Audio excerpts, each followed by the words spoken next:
Now we should be able to see this. Okay. Are we live? We're live. We're actually going. We're going. That's We're excellent. Most excellent. We're going to try and navigate this from a table. Oh, my ball. Oh, my left nut. Right? Let's see if I can actually share this here, too. There we go. Oh. We're live. So, here we are. Here we are. It's a long weekend. The kids were off today, which means they were hanging out doing absolutely nothing as per usual. You trying to get your thing going? I'm trying to get it going. Normally we're a lot more lively, but we're trying to do this together. Yeah. Tell me if you can hear both of us. We're going to see what happens here. Absolutely. No, Anybody hey. there? Anybody there? Pebbles, Jay, say something. Can you hear both of us right now? We're trying to get this thing rolling with two of us. Test. And did I move my camera? Am I cutting you off? No, you're good. Look at that. It's just the comments pop up that way. Oh, okay, Yeah. perfect. So it works. Doing good, Pebbles. Okay. We're here. Here we are. It's a frosty Friday here in Yes, it Western was Manitoba. And we are going to jump into whatever happened to, like, remember when life was normal? What? I don't know what that means. Well, here's the thing.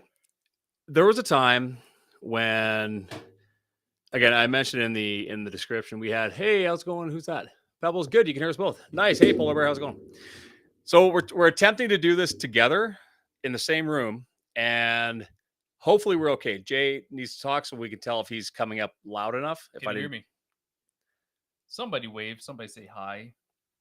Today we're sponsored by. What is that? This is Virginia Black. It's American whiskey. So we're not doing elbows up today because unfortunately that's all that I had left. Well, you know what? I've got some bourbon if we need it, but I know that I turned your mic right down. Say something funny to everybody because we're adjusting, guys. Settle down. we're trying to get there, anyways. There we go. There. Is that better? I hope. One way to find out. It should be okay, guys. So the reason that we're doing this together in here, why? Well, why not? And secondly, Jay's wife would not like it very much if we were to smoke pipes in his garage. Yeah, exactly. Or his So house. this is sponsored by Pipe Tobacco as well. Yeah. So here's the thing. There was a time when people did things that were just a little, this was normal. Like guys would sit around smoking a pipe. And I don't think it was quite the same idea as smoking cigarettes. No. And it's going through a pack. Definitely different. But there was something gentlemanly about this. Sophisticated. And the reason we're getting into this is Jay bought a pipe a while ago, and it's like a long Gandalf pipe. The thing's huge. It's kind of amazing. Mine's smaller. Yeah. What can I say? Right? But my late father had smoked pipes back when I was younger. And we're at my mom's for Thanksgiving, and I saw this box, and there was this collection of pipes. And I was like, wow, I should grab these. She's going to chuck them. And I grabbed them, and these things were all like handcrafted pipes. These were all stamped. They were made by some dude. Oh, your pants are on fire. Pants are on fire. And I thought, why not take fire. them home and sort of put them up? So when I did that, I brought them into my shop, and believe it or not, my shop smells like pipes now, which is actually kind of cool. There's some memories for you. There's some right? memories for you. But there was a time when you'd see someone smoking a pipe, and this is a bourbon blend that I've got. I don't know if you want to try this. Try some of the bourbon blend. Try the bourbon blend. So how much do you take of this? You pack it about 2/3 of the way and then hammer it down. 2/3 of the way. Yeah. So nobody really puffs these things like cigarettes. And I don't think you could smoke this without getting sick. Like, first time I tried this, I was like, oh, this is awful. And then I started using it. I was like, okay, it's kind of neat. It's kind of a neat little thing. But then I started going, why would anybody smoke a cigarette? Because these things are just puffing. Am I right? You're just puffing, and they smell nice. They're kind of aromatic. So I would say. Let's try it that way. And you Try pack it down, right? on because I'll tell you what, she's gonna get real in here real quick. Now we just need some poker. Right. But there was a time when I would have to say that these were around long long before cigarettes were a thing. I'm sure the pipes were a thing, but we're not doing this just because we're talking about pipes. We're doing this because your grandpa smoked a pipe. Because we're cool. That's why we're doing it. Because we're cool, and because there are certain things that kind of got lost in the generational shuffle. Like vaping is, I don't even understand that. You know, there's nothing less manly than picking up your vape and pulling back a good drag of cookies and cream. The cookies and cream. That'd be like, and here's the thing, getting hooked on something like vaping, I don't get it. That'd be like becoming an alcoholic on White Claws. Yeah. It's like, right? okay, Like, come on. let's get serious here. You're not even trying at that point. It's like that's just what was the best description I saw of White Claw? It tastes like listening to static from the next room. If static was whispering a flavor, that's a White Claw. Yeah, that's wonderful. That's pretty much the best way to do it. Yeah, like if I was taught something, apparently you do light a pipe with a match, a wood match, not a lighter. See, that's where I was going way wrong.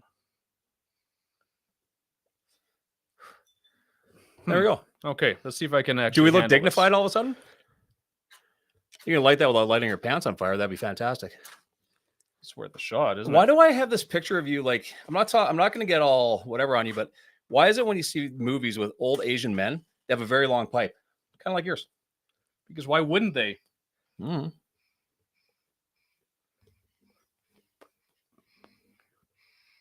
Apparently, I'm not very good at keeping it lit. So That's the problem. She'll keep lit. But there's gonna be people laughing about this one. Look at these idiots. They're trying. Your great grandpa smoked a pipe. Thing is, there was a time again when this was just the norm, and this was also the time when men wore suits all over the place, and we're kind of a little more dignified back in the day. Where did we go wrong? Like, where did things go wrong? I think it started with pajama pants in grocery stores. Wow, we're really not good at this. We're going to go through all these matches. You'll learn. Yeah. I can light it now, though. So this is a bourbon blend that we're puffing on today. And here's the weirdest thing. I'm not a smoker, right? I was long, long time ago. But this doesn't feel like smoking. This feels like a... What did you describe it with ChatGPT? It's almost a ritualistic thing? It's ritualistic. It's puffing. And when I looked at it, it said it stimulates relaxation, which is like the opposite of cigarette smoke, because you get your cigarette and it's just suck it down as hard as you can, and this is like take your time and just and it doesn't seem like a just another way to get oral cancer. Oh, Domingo, my dentist is on there. Oh, ban him. Domingo, are there a lot of pipe smokers out there anywhere? Like, is this even a thing? Or is this so lost that people don't even bother anymore? It's better than meth. You got to admit that. Slightly better, yeah.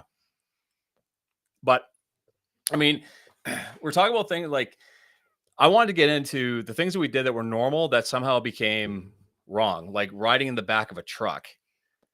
Or, like you say, drinking out of a fire hose being the big Gen X thing, but people used to do things that were fine. People dressed up a little bit more. People went out for dinner, and it was actually, no, they all died. Did they? Can you die from oral cancer? Painfully. Really? Yeah. It's not good. I did know a guy that lost his bottom jaw. Yeah. That wouldn't be very good for smoking. Very bad. Smoking through. Very bad for whistling, but he actually had nothing down here. It was and I remember growing up and seeing this guy at the campground, and let's just say he didn't eat corn. Doesn't smile much, does he? Not on the cob, no. No, jeez. But let's have a drink since we're here. So, fire hose. Drinking from the fire hose. Whatever. Like, here's the thing. There was a point in time when bottled water seemed like an insane thing. And I remember watching movies from the 80s where Perrier was the one water. Yeah, it was hoity-toity. Right. It was like, that's something that rich people did. They did. Because they had to pay for water. They're so rich, they pay and for who would water. pay for water? Like, again, did our tastes become so maladjusted to normal that we had to go and purify the water 50 times for, like, these people will not survive anywhere? And is it actually purified? That's a good question. Because there was what was that one? Penn and Teller's bullshit. Penn and Teller were, you know who Penn and Teller are, right? So they did Big the guy show. and little guy. Yeah, they did the show called Bullshit, where they would sort of out people or cut through the crap. For calling them on their crap? Yeah. And they were doing a thing on bottled water. And what was interesting about that episode was they had a restaurant set up with a, hey, you're fancy. What is it? What's a person called that tells you about the wines in a restaurant? Sommelier. A sommelier. This restaurant had a water sommelier. Well, that's interesting, isn't Right. it?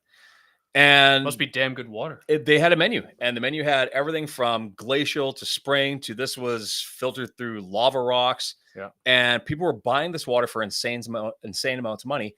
And they would ask them, like, what do you think of this? Well, this one tastes very glacial. And these people are so snobbish about water. And towards the end of the episode, they showed everybody, listen, all of this water came from the garden hose behind the restaurant. So they bullshitted everybody into thinking that it was some sort of fancy water. But there are people that have a preference in water, and that doesn't make any sense to me. Like, we drank out of the lake. I used to actually, when I first started dating Kelsey, I took her up to the lake where we go.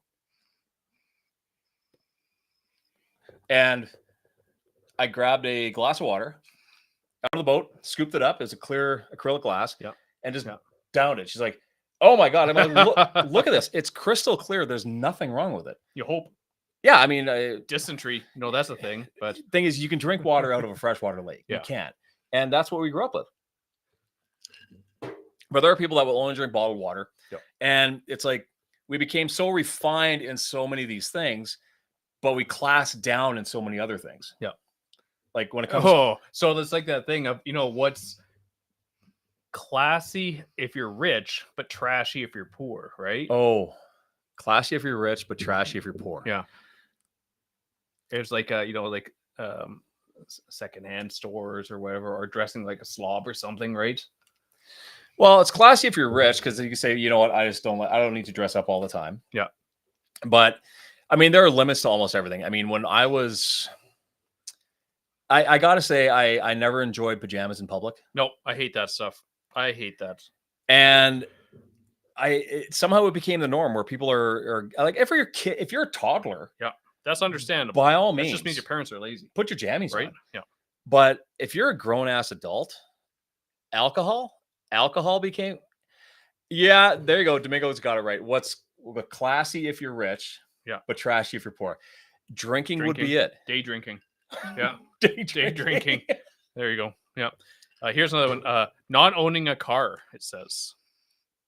Yeah, there are people that say, I just don't. They're electric scooters going to work. Yes, that's true. Having lots of pets. No. No, if you have a lot of.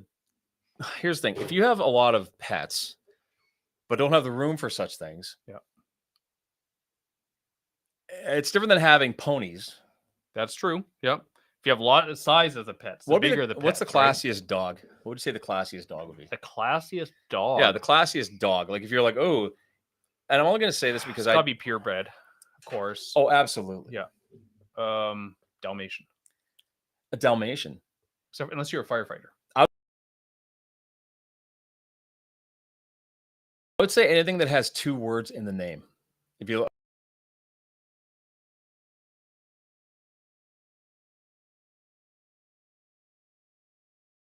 Kensington Prince Jr. or something. But people have this, and that's fine. Great. I love it. But what was that? Was it? How do you determine what your porn star name is? You take the street you grew up on and the street you are on now, or something like that. I grew up on a dirt road in Sifton. Oh, there you go. That's like we said. It's, so it'd be like Gravel Christie. Yeah, Gravel. No, that's classy if you're poor and trashy if you're rich. Right. Right. No, I think that we like why. Oh man. But little things that we used to do, and we lived with it. Like, I would not have gone to the oh my God. I would have not have been sent to the doctor with a cut as a kid. Not a chance. I'd have to be seeing some bone. Well, that's all changed so much, Like, you just didn't go for every little thing. And nowadays you go to emergency and you're like, what are you here for? Like the rule was, if nothing's bleeding, broken, or missing, you're fine. That's fair. Yeah. Yep. But now you have a slight little cut. The ER has got to be full of people that are sitting there with a scrape because they're worried about infection. Get some polysporin and get to it. Rub some dirt on it. Have a good day. Apparently the dirt is not the best idea. It would dry it out for sure. I've used dirt, but I'm pretty sure that turned into an infection. Probably might have. But I mean, the things that What's the worst that would happen? infection, lose a foot, Botulism or something, I guess. So I guess. But like things like this were just a gentlemanly thing to do. People would smoke a pipe, they'd sit and have a drink together. They would probably talk about more intelligent things than we ever talk about. That's fair. That's the nice thing about these things is they encourage you to slow down and think a little bit. Yeah, I couldn't imagine. Like, I used to smoke cigarettes way back in the day, and you'd draw back that smoke and it was done. Then you go and have another one, and you had an ashtray full of butts. And then you dig out the butts and you pull out the last bit of tobacco. There was a guy. Yeah. When I went to school, they had a smoking corner. Yeah. Uh-huh. You go up after everyone else. No, we did have a guy that did it. He'd roll butts. Like, yeah. He'd go and pick them out of the That's horrible. It was very well tobacco. Oh, absolutely. You're getting all the good stuff. Yeah. This is the neat thing I always thought about pipe tobacco or just in tobacco in general. It's soft and it's moist. But then you get a cigarette. It's drier than a popcorn fart. Absolutely. It's like, this is not good. I mean, this is not good. No, this is bad. This is really not good. Yeah, this is not good for us. You can have two things at the same time, right? Right, but do you think this would ever come back? Do you think the idea of people sitting around and just like smoking, like people used to have conversations with pipes? Yeah. Which is kind of what we're doing now. Exactly. Yeah. But do you think that this is a thing that would ever catch on again? Like, if people ever go through the effort of buying a pipe, packing a pipe, smoking a pipe, cleaning a pipe, upkeeping the pipe? I mean, I don't know. They probably have to do updates on their vapes. Probably. How much is a vape now? I don't know, but here's the problem with the vape. The vaping, I believe, was created to help people quit smoking. Very much, yeah. Which makes sense. But now kids are starting that as their habit. Yeah. And I remember Gage asked me a while ago, he said, "What's vaping?" I go, "Well, it's like sucking on a hard drive and blowing out smoke." Yeah. And I said, "If I ever catch you with a vape, I'm going to go buy you a pack of cigarettes." And you're going to haul those suckers back. You're going to suck every single one of them back. I'm going to watch you. You're not leaving until you finish the whole pack. Yeah, like if you're going to smoke right. Like you're going to, like, I want to see you turn green, get sick because you did something silly. Where vaping, I mean, if it tastes like peaches and cream, are you really smoking at that point? I've tried two flavors. One was wild berry, and it was like, why would anyone do this? And then the second one was cookies and cream, and I was like, seriously? I think that it's the easy way, right? Yeah. Like, it's not gonna, you can pull big clouds. I've seen that. I've vaped before. I've tried it. And for some reason, the bigger the cloud, the more hardcore you are. I guess so. So same thing with those CBD and THC vapes, right? Well, what I find interesting is that they have limits on nicotine on certain things. Like, the nicotine pouches, stuff like that. They only go to 4. But vape, you can go up to like 35. Really? Holy God. God. That's an insane. I don't even know how much nicotine is in a cigarette, but I'm pretty sure that's a whole lot less than that. But if you're getting that much nicotine in your system at a young age, it can't be good. And thing is, it doesn't even, I don't want to say smoking's cool. Nope. But there was something about smoking outside the school at the corner. It was a social thing. It was a social thing. If you didn't have any friends, that's how you met some friends, right? Yeah, you met people on the smoking corner, and it was and that's where I think even this was a social thing, because there'd be somebody with a pipe sitting at a bar having their pipe, and that's probably who you'd go and sit down with and talk to. Yeah. And here's the one thing I like about a pipe is that in here it's going to smell lovely tomorrow. Yep. However, if we were smoking cigarettes, it would smell shitty. It would smell like a day old bar. Yep. Yeah. Not good. Not good at all.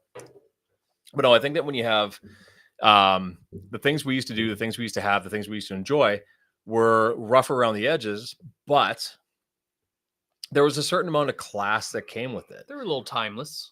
A little timeless. Like, would you have, I want to say it stopped, not that shots can be very classless. Those are classy and trashy. Well, it depends what you're doing. It depends what you're asking for as a shot. Yeah. What's the trashiest? Probably a blowjob. Yeah, I was gonna say probably because that's got the whipped cream on top, and you gotta take it. Yeah, yeah. Have you ever done one? Yes, of course I have. Who hasn't, right? Mm-hmm. But I mean, shots. I think there was a time when the cowboy would show up and get a shot of whiskey. Yeah, and the tumblers with the shots that you had to turn upside down. You did, but the shot. Do you know where the word shot came from? the cost of the bullets. It was a bullet. Right? So Yeah. you give them one shell, Yeah. and it give you a drink of whiskey, Which makes sense. and that was a shot. I don't think that tracks anymore. No, now there's 18 different colors, and there's whipped cream on top, Yeah. or they're on fire, or Yeah. whatever. I remember when Zambuca shots were a thing. Yeah, flaming Sambucas. Flaming Yeah. Zambucas with 3 coffee beans on top, Yeah. and Coffee beans. yeah, you'd float 3 coffee beans on top. I used to be a I bartender. didn't see that one. Yeah. Okay. That was the way to do it. So I remember working at a bar, and people would ask for flaming Zambucas. And the problem with the flaming Zambuca is this: if they let it sit in the glass too long, Yeah. that Heat it glass up, gets it's hot. Yeah.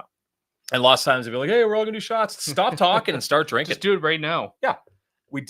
I did serve one drink. It was called a cement mixer, I've had that one, unfortunately, as well. and Put it in, you give it a good shake, and away you go. yeah, it was one Yeah. shot of lime juice, one shot of Bailey's, and then you put it in your mouth and you shook it up, and Oh. it turned into cottage cheese. That's what you gave drunk people. We gave those to Yeah. people to cut them off at the end of the night. Yeah. Yeah. But there was another one. It was, did we call it buffalo piss? I knew there was a raging bull. No. What this was, if you've ever been a bartender, if anybody's ever worked in a bar, you have what's called a drip tray. It's a rubber mat. There's Oh, actually one there on the table, but it's a bar mat that has little nubs on it. And Yeah. as you pour, you just It just put your fills drinks up a little bit in there. and there would be everything in there from whiskey, vodka, Bailey's, clam. And we take Spit. that and pour that into a shot glass. For somebody. Ooh. And they take it, and that'd be the last drink of the day. Yep. But no, I think It'd that be finished at that point in time. yeah, I think so. But no, I think that when you have I don't know, what's the least classy cocktail you've ever had? The least classy. You know, I tried this chocolate cocktail down in Costa Rica. Yep. It was almost like a mudslide, but it wasn't. And it was just basically getting a Starbucks with some booze in it. That would be It's tasty. that sounds like it's probably in very almost tasty. every Stanley mug at soccer Yeah, practice. that's probably true. Yeah. But I mean, Not classy though. a classless drink, I would say anything mixed with Mountain Dew. People did that. Mountain Dew was actually originally a mixer for whiskey. Oh, It was for moonshine, holy God. No wonder, like, that explains a lot, doesn't it? but it was sweet. So the Mountain Dew would eliminate a lot of the snap from moonshine. So what do you drink for cocktails? What do you drink? What do I drink for mixed cocktails? drink or anything? If I was gonna do a mixed drink, I'm a bit of a wimp. I enjoy my pina coladas. I like my fruity drinks. Surprise, surprise. Yeah, imagine that, eh? Rye and Coke. Yeah. That's a staple. But as far as a mixed, if I was gonna go to a bar and say give me a mixed drink, it would probably be a tequila sunrise. Okay. Yeah. And Yeah. you? Old fashioned or a Negroni? I do like a whiskey sour. Yeah. But to me, Whiskey sour is good. I whiskey- like whiskey sour. Yeah. but a whiskey sour is just a mixed whiskey. Yes, Like a cocktail should include more than 2 ingredients. that's fair. Like, That's fair. does I'll anybody go remember with the Negroni then. what's in a Negroni? Oh God, what is a Negroni? I can't remember. It's a definitely interesting drink. It's got some. It's kind of bitter. So it's got the gin, I think. And Look it up. what's in a Negroni? I'll tell you what was a terrible thing to drink back in the 90s when Yeah. when everybody was going to the bar, when they turned 18, 19, and they were at the bar. What was the one drink that everybody was pounding back? There was that one beer with the little hornet on it. Mickey's beers. Oh my Remember God, I don't those? remember that. Yeah, they're little stubbies. Oh, during Penny Drink Night. Not even that. But here it is. Negroni, an ounce of gin, and an ounce of Campari, and an ounce of sweet vermouth. I'm gonna have to try one of those. I've never It's tried actually it. Quite good. But we used to drink paralyzers. Oh God, yeah, because those could go down so easy, and you don't feel the drunk coming on. And you it was you just get goofy, Kahlua, vodka, Coke, and milk. Yeah. And and that's you- coming up bad. Oh, and we It's drink not gonna be so many of good. those. And the problem with the paralyzer is you're right, they're easy to drink. It's like drinking a dessert. And you wouldn't stop, No, especially on 2 for 1 night, because why you not? couldn't Let's- stop. They were so damn good and sweet. Bud Lights or Michelob Ultras. Evan's a little younger, so he would have That's what been you would drink if you're the DD. the DD would drink the Bud Lights or the Michelob Right. Ultras. I But the- remember drinking Labatt Lights. I remember drinking. Oh my God, Blue was a thing. Club. I remember drinking Club beer. Like this is going Club, back OV. generations. I'm having issues here. Black Label Black Label, yes. was one that was not good, but it was a little higher percentage. And then there was Old English 500. Yeah. and that came in a liter. I think it was 1 liter a size. 1 liter Yeah, bottle, big bottle, big glass bottle. and it was malt liquor. And the reason they had to call it malt liquor, not beer, was because the alcohol percentage was higher than Yeah. I think 7. That's the number one thing you would get over the Key Rock, that vendor over there, or downtown, right? What, the OEs? Yeah, came in a nice brown paper bag, It did. and It you were good to did. go. But here's, and again, I'm not a beer guy. I wish I was a beer guy because so many people love beer. But I can only assume that any beer you buy in a 2 liter pop bottle It's not going to be stone cold, right? is not going to be good. Oh, It's not the Singapore highest quality. slings. Oh, yeah, I Colleen. haven't had those for a long time. You know, Oh my God. I feel like going to the what bar. was in a Singapore sling? Colleen, can you tell us what was in a Singapore sling? I I don't remember remember. them, but it's been Yeah. so long since I've had one. That Yeah. seems like, that'd be like if you were at the bar and you were, correct me if I'm wrong, but if you were talking to a girl at the bar, It's because they try to impress a girl. trying to impress a girl, Yeah. I'm like, can you buy me I'll have a Singapore sling? Then you'd have one yourself. Yeah. Yes, of course. Like it's the one you It's have a little the sophisticated, so it doesn't look like you're trying to get them. you drunk have the or girl something, drink right? So, and you look like here, I you're gotta that tap guy. out. However, there was one that if you want to get right looped, and it would happen quick, and girls, ladies, You wanna try this martini one? nights. Yeah, Martini nights were a screw it up. scrape it out. Yeah, when girls are doing, like, I remember bartending, and when I'd have ladies, groups of girls come in drinking martinis, it was not a long night for them. No. Loud dancing, Yep. and absolutely annihilated. Done by 11:30. Yeah, someone's holding someone's hair in the toilet at that point in time, yelling, "Does anybody know where Becky went?" And when I was bouncing, when I worked in bars, you have no idea how many times I'd hear something like, "Have you seen Becky?" I'm like, I have no idea who Becky is. Yeah. Like, But you should know, apparently, because Oh, everyone knows Becky. I remember I had this one girl come up to me at the bar, and I was working, and this is back when the Nokia phones were the thing. Yeah, Oh. I'm going back quite a bit. Everyone knows those damn Grenadine, things. Juice and gin, unwinders from Easy. 1995. Good old unwinder. That makes it a Virgin Paralyzer, ice cream and Pepsi. Oh my God. We had a lot of Jesus drinks that were Christ. not, but here's the thing: a martini is a classy drink until it's martini night. And yeah, until it's martini, that is not so good. And it depends how you make the martini. Like the martinis they have now, because you can get like an espresso martini, or do you mean like a good old fashioned martini? You know, like I would shaken not stirred sort of thing. say Sex in the City ruined the martini because then it all became crantinis. Yeah, that's true. It was crantinis, and I It used to remember be the olive juice is what was in it, right? The olive yes, water, you'd right? well you'd have an olive in your martini if you're drinking a dry martini. There's How did James vermouth Bond and like gin, his? right? Yeah. Shaken, not stirred. Right. But no, that is a nice one. What is that? Yeah, it's not bad. Do Eh? you have any idea what you bought there? I And think it was a chocolatey one, actually. that's actually pretty good. It's Talking it's about like we're girly stuff vaping. here, eh? It's like we're Yeah. vaping, but we're not 12. This is vaping, but sophisticated Mhm. vaping. What are some norms that were big for for guys? I would say that there was a time I love looking at old timey photos Yeah. where every guy had a suit on, a Yeah. hat, Classy. and an overcoat. Yeah. And 30-year-olds look like 50-year-olds Yeah. now, which is crazy. And what happened? Like, why did we stop it? Even if you're in a profession where you're Yeah. professional, you're seeing golf shirts at the office. Fashion changed so much. Did we become lazy? I think just people wanted. I don't know. I think they just didn't want to look like their parents, right? My grandfather was a farmer, and by the end of the night, you'll have no matches left. We have a lot of matches, but here's the thing: We're not very good at this. Give us a break. we're not seasoned. We're trying to be sophisticated for everybody out there. And a torch would be good, but apparently you're not supposed to light a pipe with a torch. But I think we're going to give up on the matches one of these days. It's like I can't keep this damn thing lit. It's crazy. Once it's lit, it'll stay lit. Yeah, it's just That's getting really lit. nice. That's better than mine. It's not bad. It's different flavor. It's not as harsh. So my grandfather was a farmer, and I remember the only time I saw him wear jeans was at the farm. Yeah. In town, it was He's a button-up working. shirt, Yeah. and dress pants. Yep. That's just what it was always. And it's interesting how we've gone so casual that to be slightly put together, people are wondering if you're going to a funeral, or a wedding. Yeah. Like, what is something? Okay, we got a couple ladies in chat.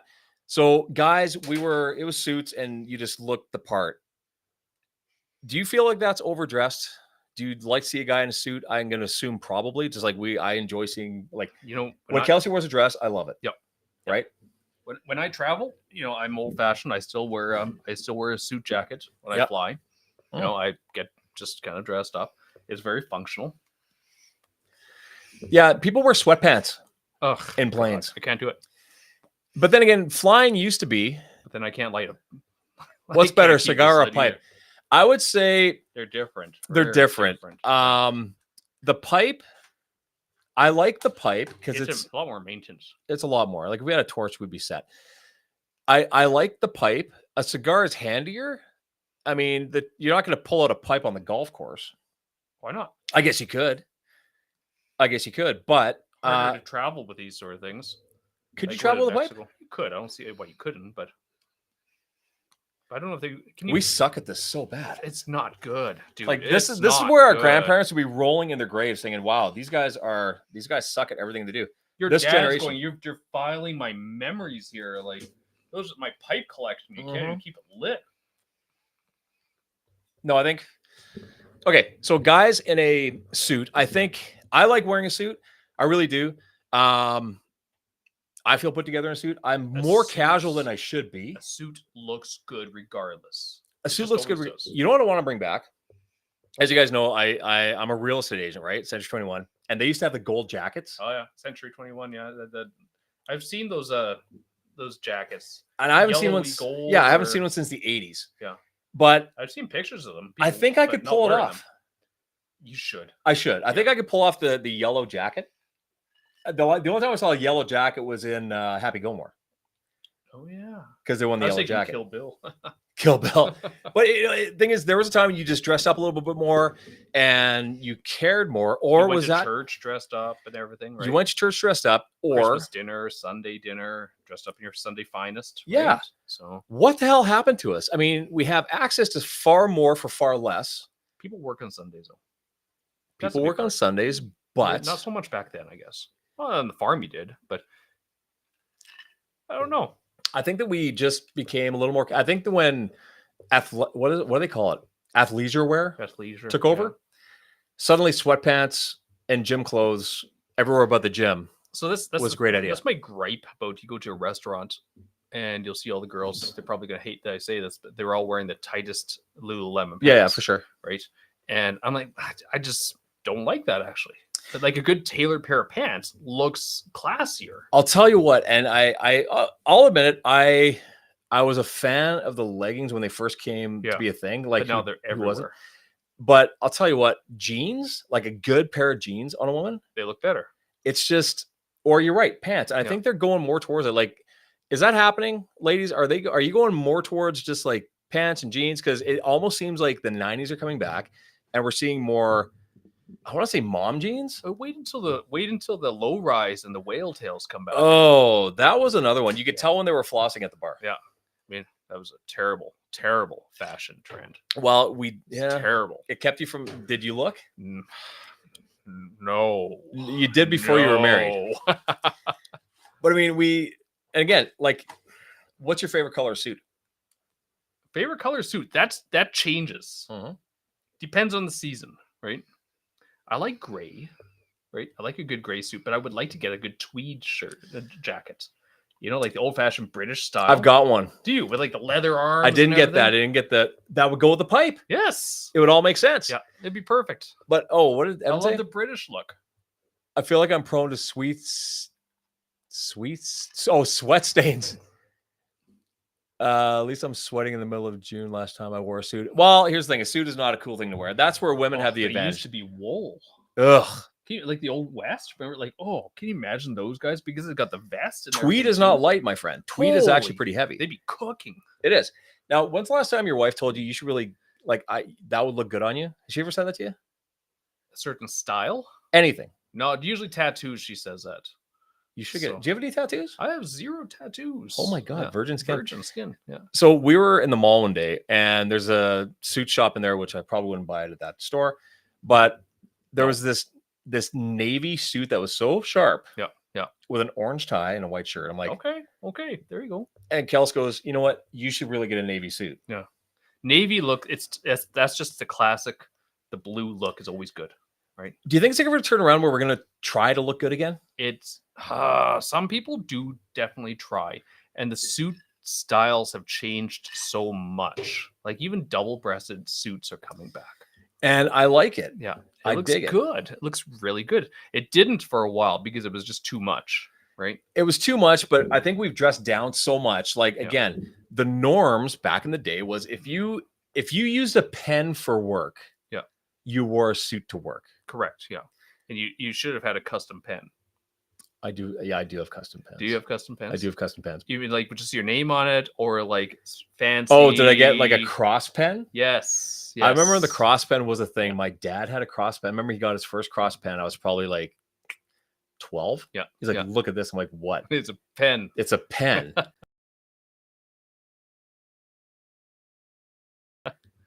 He goes, it's a cross pen. Yeah. But then a thing. Yeah. What's a status symbol that counts today? You can't say a car. A watch. But everybody's got Apple Watches. It's like Dick Tracy out there. Yep. Interestingly, though, how much is an Apple Watch? I have no idea. This is a Say 500 to 1,000. Sure. Would you ever spend $1,000 on a watch? I have spent lots of money on watches. Right. I used to buy a nice Bullovas. I used to really like a nice watch. And then these came out, and again, we cashed out. Yeah. And I see on a guy, it's a I've- little more industrial, and I get it. I've gone back analog entirely for my watch. Really? Yeah, I went back to my old watch, got it fixed up and everything, and that's what I wear now. Do you know what I like about my analog watches? And I do have analog watches, is that I can just look at it and it tells me the time. I don't have to press a button to see what time it is. It doesn't do anything else. That's why I got away from those, because all the notifications, and even when you turn the notifications off, you have that desire to check it, right? And I was getting to the end of the day going, I have no brain power left. I'm tired. And I do think that that's again, the distractions that we have are really screwing us up as far as being able to sit and do this. Like doing this is something that is completely alien to so many people, just sitting there and talking. We're doing this on the internet because we're bored and we think people care. It's Friday. But yeah, just sitting around and not looking at your watch or your phone or whatever you might have. I was going to buy a nice watch when I finished school. Mm-hmm. When I started school, that's what I said I was going to do. Buy a nice Omega or a Rolex. All right. The Rolex was the king. Yeah. And I think a Rolex still says something. But why did the Rolex become douchey? Because people start buying it for the wrong reasons. They start having multiples, and everyone started getting it. Instead of like the gentleman watch, it was just anybody who had money. You bought a Rolex. Yep. You just got it because you had lots of money. Yeah, you're part of the club. Right. And you're right. And now here's the thing. I get it. I'm gonna out the girls here. I get it when a guy wears something like this. It's a gadget, right? Guys like gadgets. But I see a lot of women with these things on the wrist. I mean, if it doesn't, to me, if I'm looking at that, I'm like, that brings your whole outfit down quite a bit. I should be thinking the same thing. Yeah. And actually, when I wear a suit, I never wear this watch. No. See, when I did have an Apple Watch, I got a classier band, right? $20 on Amazon, so really classy, like a click sandwich. You know, it was wonderful. But nowadays, I just go back analog, and I would like to get a new watch actually. Just remember the Swatch?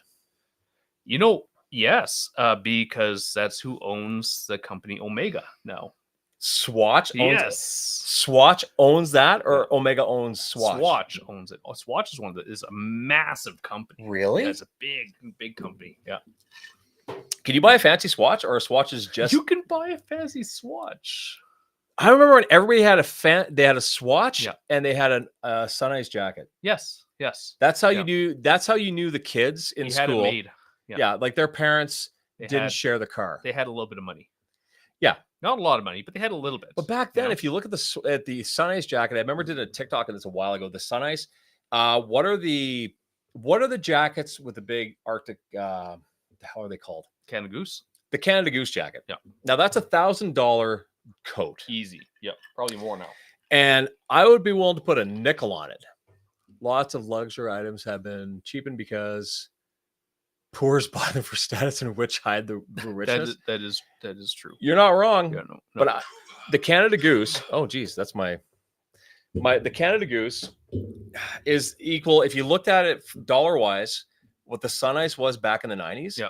If you change for inflation, that's how much the Canada Goose is That's now. fair. $1,000 Yeah. to be equal to that. I can turn my runner off. Did you have a Sun Ice? No. No? You know why? Because I remember asking my parents for a Sun Ice, and the response I got was something to the tune of, "Are you becoming a professional skier?" Yeah. Then absolutely not. And when I see people with the and again, have a Canada Goose if you like it, but for the most part, I'm guessing they're not trekking out in the wilderness, and it's generally going in and out of a Suburban for hockey practices. So yeah, just Sun Ice. Of course, you had a Sun Ice, Secondhand. but your parents were. I had a secondhand. Your parents were big business tycoons in the city. Yeah. No, I had a secondhand actually. It was a secondhand one. Did you? Yeah. No, but again, that was a status symbol back then, and I think they were worth it. Holy, they were good. I'm sure They they were were. really Are you good. rubbing it in my face that I They're didn't have a really Sun good. Ice? Yes. I'm sorry for you. I right? had whatever the Walmart equivalent was. Yeah, the red apple. It was slightly neon, but it wasn't as cool as the Sun not Ice. as neon as the Sun Ice. So do you have a Canada Goose now? No, I don't. Here's my problem. I'm a typical guy that will not go and buy things because I should have them. Yeah. Like my last 3 winter coats, Kelsey's come home with a new winter jacket for me. Yeah, that's fair. She's like, "You need a new winter jacket." I'm like, "Do I?" I She do? goes, yeah. Yeah. She goes, "You've been wearing that one for 5 years." I'm like, "Okay, thank you. I love you." Cool. And then again, another one. And she actually got me really cool in this last year because I just won't upgrade it because I don't care. I just that's kind of how I am. And like the jacket that I wore, and it's just like it's got a little bit of lining, and that's why I wore all winter for the most part. Because there's this Canadian thing that we call dressing in layers. And when you dress in layers, you don't need $1,000 jacket. Apparently that's necessary. Yeah. But again, what were the status symbols? We had them and they were clear back then. No fear. No fear. Chip and Pepper was up there Chip too. and Pepper. Because the kids that had Chip and Pepper shirts, I remember I had one. I didn't have any of that. I didn't have a single one. I had one because back then my parents couldn't wrap the brain around why would you spend that much money on a t-shirt? Yeah. Yeah. And then we go through the phases where you had Mondetti and all these things that we bought and we paid for. Mondetta's still around. Horribly. They're still there. Apparently it's still good quality, just incredibly affordable now. But tacky. You know what got really expensive? Chip and Pepper made a comeback and their hoodies were like $120. Yeah. No, not thank you. Thank you very much. But you can get the Mondetta. Remember those jackets with the flags? Yeah. You can get those again. I don't think that's coming back. If that comes back, it's back right now. Okay, then I need an 8-ball jacket like yesterday. An 8-ball jacket. That was the thing. And the 8-ball jacket, here's the thing. Whoever had the 8-ball jacket in school, I'm still wearing the same winter jacket from high school. Yeah, dude, if it fits and it's keeping you warm, just wear it. Yeah. But the guy with the 8-ball jacket was always the guy that had smokes or needed a smoke. Yep. Yeah, that's true. Like, the guy with the 8-ball jacket, either he was the guy that had the cigarettes or was like, dude, give me a smoke. Yep. Nothing in between. No, never. But again, was that a it's a classy or trashy? it was trashy, but would it be classy now if I rocked out an 8-ball jacket at an open house? You'd have to have the right place for it. You'd have to have the right place. It'd be like a trailer park or something, like a mobile home or something. Well, no, I mean, you do that at I think that's where you do that at like a really upper scale one where you're like, this guy cares more about the house than himself. Yes, I do. Yeah, you should do that. You should try that. Can you even buy an 8-ball jacket anymore? I don't know. You'd have to be able. I'm sure you could on somewhere, Etsy or something. But I don't. eBay. But again, was that the turn? I think the 8-ball jacket might have been the turn, where things just went right down. Could be. What year would that be? 1993? No, because we were still wearing No Fear in 95, 96. Oh, Doc Martens. Doc Martens were a thing. And here's another one. I remember Randy River had silk shirts. Silk shirts, yes, with the flames? No. Just straight black silk shirts that would wrinkle always. Horrible. Yeah. And I remember everybody had a black or purple silk shirt. And the dude that wore the purple one, you could tell where they were sweating. Yeah. Oh, hypercolor shirts. Hypercolor. Remember those things? I remember those. That was a nightmare of sweat. If you were sweaty, you do not wear that to a school dance. Yeah. And even then, we had school dances. Whatever happened? Like, why did we lose the things that were fun? We lost school dances because apparently people were fighting at the dances. That's fair. Yeah, that's part of a school that's dance. Part of it. Yeah. Another school's going to come and they're going to have a scrap. Somebody's always going to get drunk at those things, right? Probably. But what do we got here? Flame shirts were 2000-ish. The bowling shirts. Steve, Right. how's it going, buddy? You know what? The same word Jack from school. Talk about flaming shirts from the 2000s. I remember going to New York. This would have been a couple of years after 9/11. And we went to this store. It's called Century 21. It was a 4-level shopping center. It was like Winners, but all high-end stuff. Yeah. And my goal was to find some Ed Hardy. Ed Hardy. I was like, oh, I can get some Ed Hardy here. Yeah. And I had to buy an Ed Hardy shirt or 5. Yeah. And they weren't great. Yeah. They were hot for a minute. Then they were gone. And now I see people wearing them again. Oh, really? You never know what might come back in, eh? If something were to come back into style, what would you wish would happen? What do you, if you could say, okay, if something could come back? You know, I just miss people wearing leather jackets. You don't see that as much anymore. No. Remember those leather jackets where they had the flags on them? The leather jackets with the flags. Yeah, like Canada flag, the United States like flag. the whole jacket was a the flag? whole jacket, yeah, in the back. Yeah. Yeah. Like what was that? I remember seeing a lot of American ones. A lot of American ones. A lot of American ones. Canadian ones, like I didn't see. There was a leather store in the mall that had those. That's where everyone got them. It was like international or something. Oh, I wonder how those places stay in business. I don't know. Like leather, I don't know. I have leather riding gear Yeah. for sure. Yeah. But leather it went away. Yeah. Like I haven't seen leather pants. Like those that looked good. Oh God, I remember working at a place called Stitches when I was in high school, and they had vinyl. Remember when vinyl Stitches pants was where those jackets came from? That would have been it. That's where it was. But they had vinyl pants. They look like leather pants. Leather, yeah. Pleather pants. They call that with a vegan leather. Now they call it. Now they call it vegan. It was plastic back in the day. Yeah.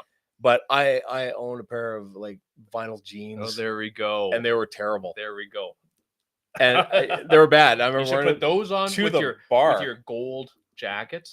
Jesus, I don't think I'd be able to fit into that shit anymore. Who's this? You That'd briefly had them flame shirts in the 2000s. I think that we had that was a weird period of time. But here's the thing: we back then nobody cared. No. So here's the thing: if you go back to going back to what was acceptable, people having their own style, trying new things, being different it was fun. Now they all look the same. They all look like Han Solo. All the girls. All the girls look like Han Solo, right? Or everybody looks like they just left the gym or going to the gym, and they're not going to the gym or leaving the gym. No, exactly. And guys, like I'm sorry, but we've dropped the ball too, because there was a time when we looked sharp. Yep. And that kind of ended. If you watch shows if you look at any shows from the 80s, the 90s, even in the 2000s, like when Dad got home from work, he was still dressed up. It was like Roseanne, Full House. It started to just change. Yeah. Like where Hawaiian shirts were a thing. Yep. But I think I don't know, like what is it that we did? Did we actually get less classy, or did we just stop giving a shit? Or was it a little bit of both? Was maybe it an economic thing? Did we stop being able to afford to buy nice things? I don't know. Like I just bought a jacket for my son's grad. It wasn't a lot of money. It's not. I mean, it's not going to last very long because it wasn't a very good one. No, but you'll spend, like, let's just say you bought a blazer. Mm-hmm. So $250? Not even. Okay, so let's just say $200 gets you a blazer. I mean, like, I can't even imagine how you would make that for less than $200, but usually that you get them under $200. Right, but so let's just say your average blazer, which you can wear with everything, dress pants, jeans, anything, right? And it instantly classes it up a bit. Yep. That's not a big deal, because as a guy, we can wear one blazer, a few different looks. That's why whenever I travel, I always go with wearing a jacket or a blazer, because it's like, well, you got multiple outfits. Why is it like when, again, I say this because I'm married to a woman and she's lovely, but if they buy a dress for an occasion, why do they keep them after? Like, why don't you just burn them? Because you're never going to wear it again. Yeah, or keep wearing them. They don't. No, it's like, no, I wore this to a wedding once. I'm like, yeah, but it's still a nice dress. It costs $500 or whatever, or right. Maybe get some mileage out of it. But it's a black dress. Okay, well, you can fool someone into thinking that that's another. It's a whole other outfit here. But they'll do it. I don't get it. Like, there was also, again, back in the day, you would have owned a suit. Yes. Okay. With that in mind, then why is it when you get married, the typical procedure is the woman to buy like a $1,000, $2,000, $3,000 dress and never wear it again, right? But the guy tends to rent the tux. Ooh. But the guy would wear the suit again repeatedly over and over and over again. Well, here's the thing: a wedding dress is pretty specific. Like, where the hell are you going to wear that? Well, I mean, that's fair. But a guy's suit, you could use it again. You could, but you're not going to wear a tux too often. So wouldn't you want? Nobody wears a tux to a wedding anymore. Right? No. Wouldn't you want to just rent the dress? I know I'm getting thrown. People are going to throw stones at me No, for that you one. might be right. Rent the dress, but you could buy the suit and keep using it, or just rent the suit and it's going to be like 10th the cost overall. That makes a whole lot more sense because you're right. The dress will never get worn again. No, the suit definitely will. Like, we bought suits for my wedding. Did you? Okay. We all bought suits. So I played it right, and they had a certain time of the year they have a buy one get one half. Yeah. So I made sure we got all the suits for the guys. That makes sense when that happened. Yeah. But yeah, we all wore, and I've worn them again. Yeah. Like, it was a black suit. I'm gonna wear that. Exactly. It's not like it's anything special. Like, it's special, but it's like, why wouldn't I? If it was so special, why wouldn't I use it over again?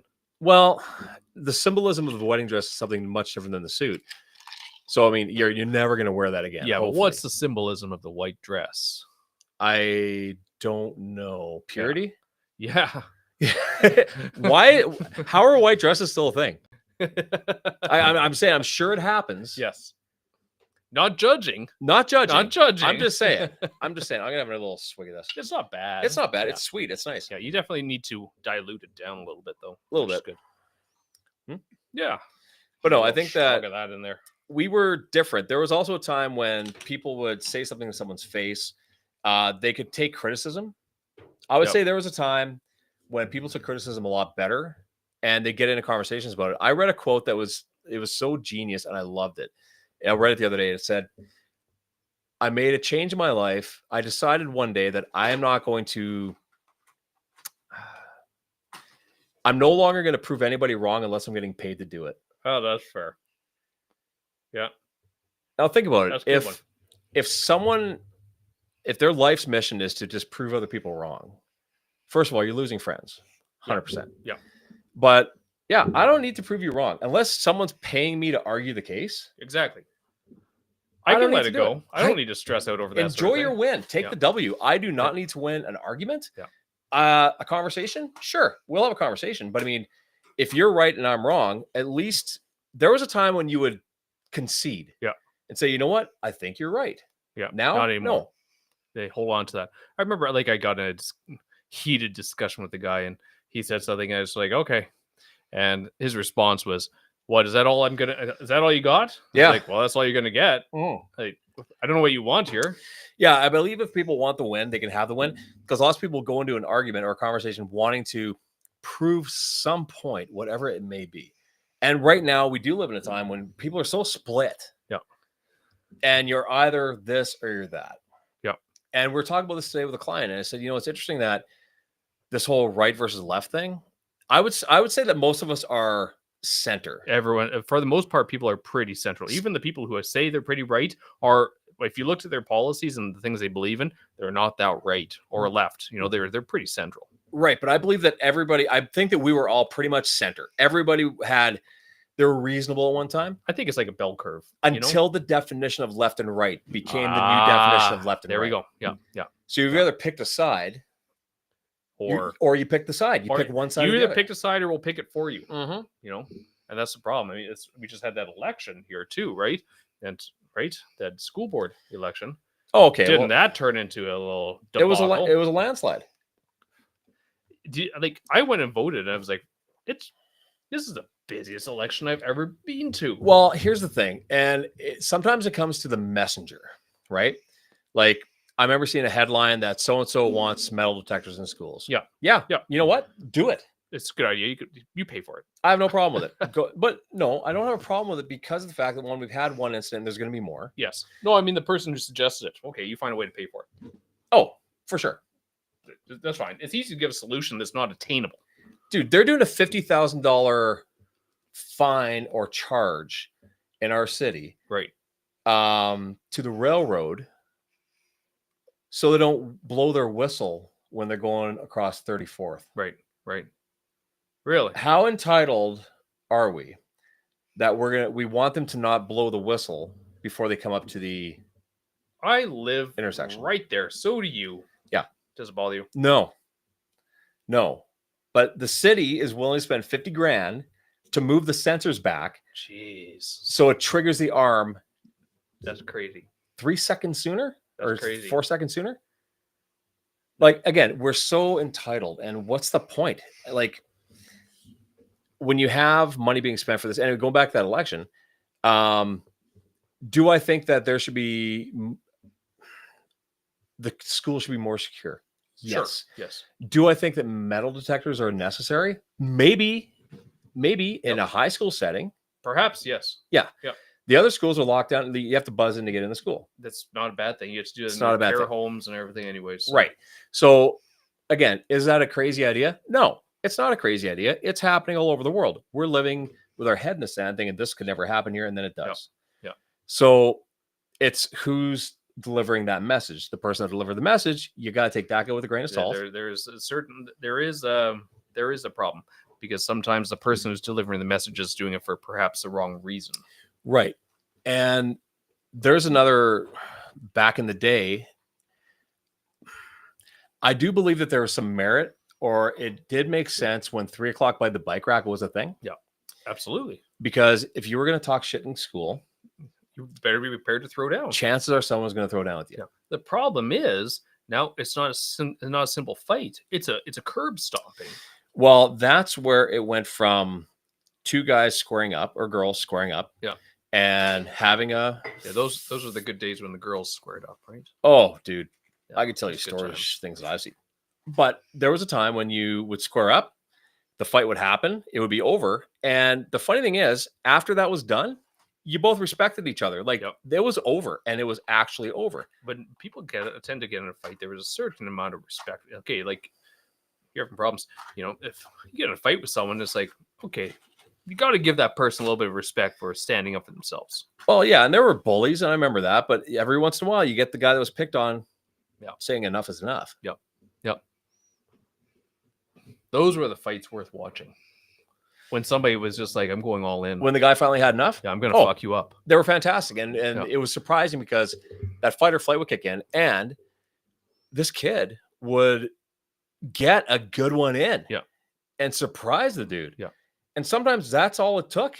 I mean, that's respect right there. You know, especially when it comes to guys. Guys do, like, as much as we like to talk about, you know, we're so much more sophisticated, it's like, you know, people innately still respect a display of power. Right? I believe you're right. There is a definite threat. You know, here's an example. I was at the gym working out. This is a couple months ago, and the bench wasn't being used. It was just like a shelf. Yeah. So I went up to them and said, "Hey guys, excuse me, you mind if I steal this bench?"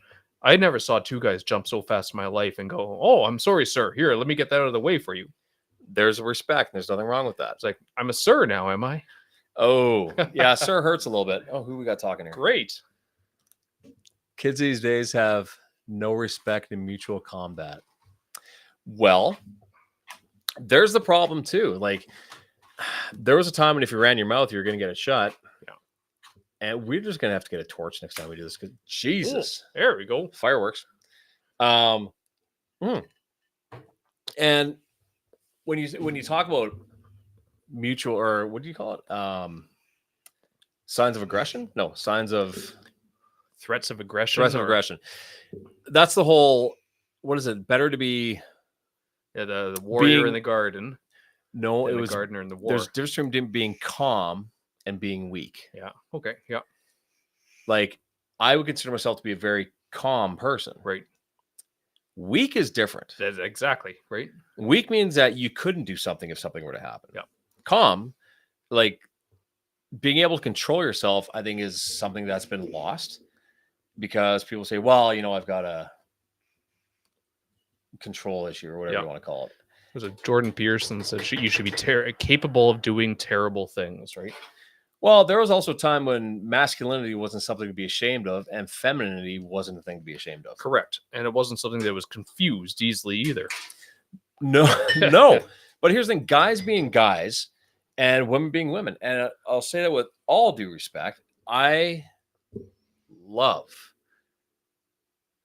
again, whenever I see Kelsey in a dress, Just femininity, it's right? something just hits Yep. you different, right? Exactly. No different Exactly. than when you're seen in a suit or Right. whatever. Yep. A guy being a guy or whatever, chopping wood or smoking a pipe or Yep. drinking whiskey or whatever it is. Yep. There's nothing wrong with that because we're wired this way. Exactly. You know, even if people want to say, well, it's a relatively new construct, it's like, sure, but not new for my lifetime I don't- or for previous generations. But I don't think masculinity is something that's a construct because there was a time when unless you went out and hunted Yeah. and brought back the food and chopped the wood and everything, everybody died. 100%. If you couldn't provide or protect, you were going to be in a lot of trouble, and your family was too. Right. So at some point in time, the world got softer. Yep. Everything It got got easier. And we didn't have to play that role. But here's the thing, I like playing that role. Yep. And there's nothing wrong with that. Not at all. Now, Not at all. It's nice to know that if the shit were to hit the fan, you'd be a capable individual to be able to provide and protect. and I think we've gone from provide and protect to just provide. Yeah. Now, again, there are some ladies in chat.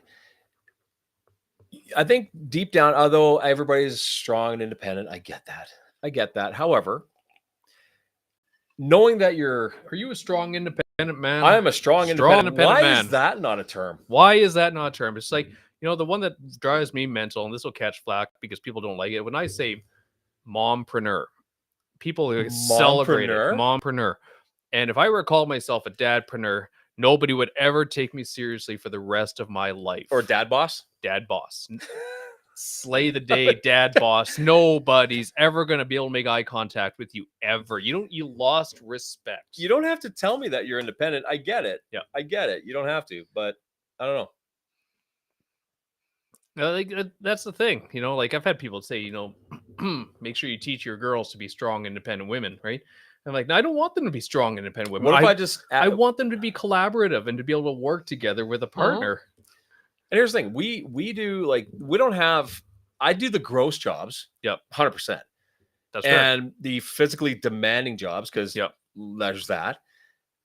Kels pulls are the gate is other. She's been painting. Like she does the nice stuff. She makes things look better. I can destroy things, you build can break things. Things. Somebody's got to fix things and build them, right? But I mean, there's nothing wrong with roles being what they are, what they were. I cook. I barbecue tonight. Like I cook most of the meals, to be honest with you.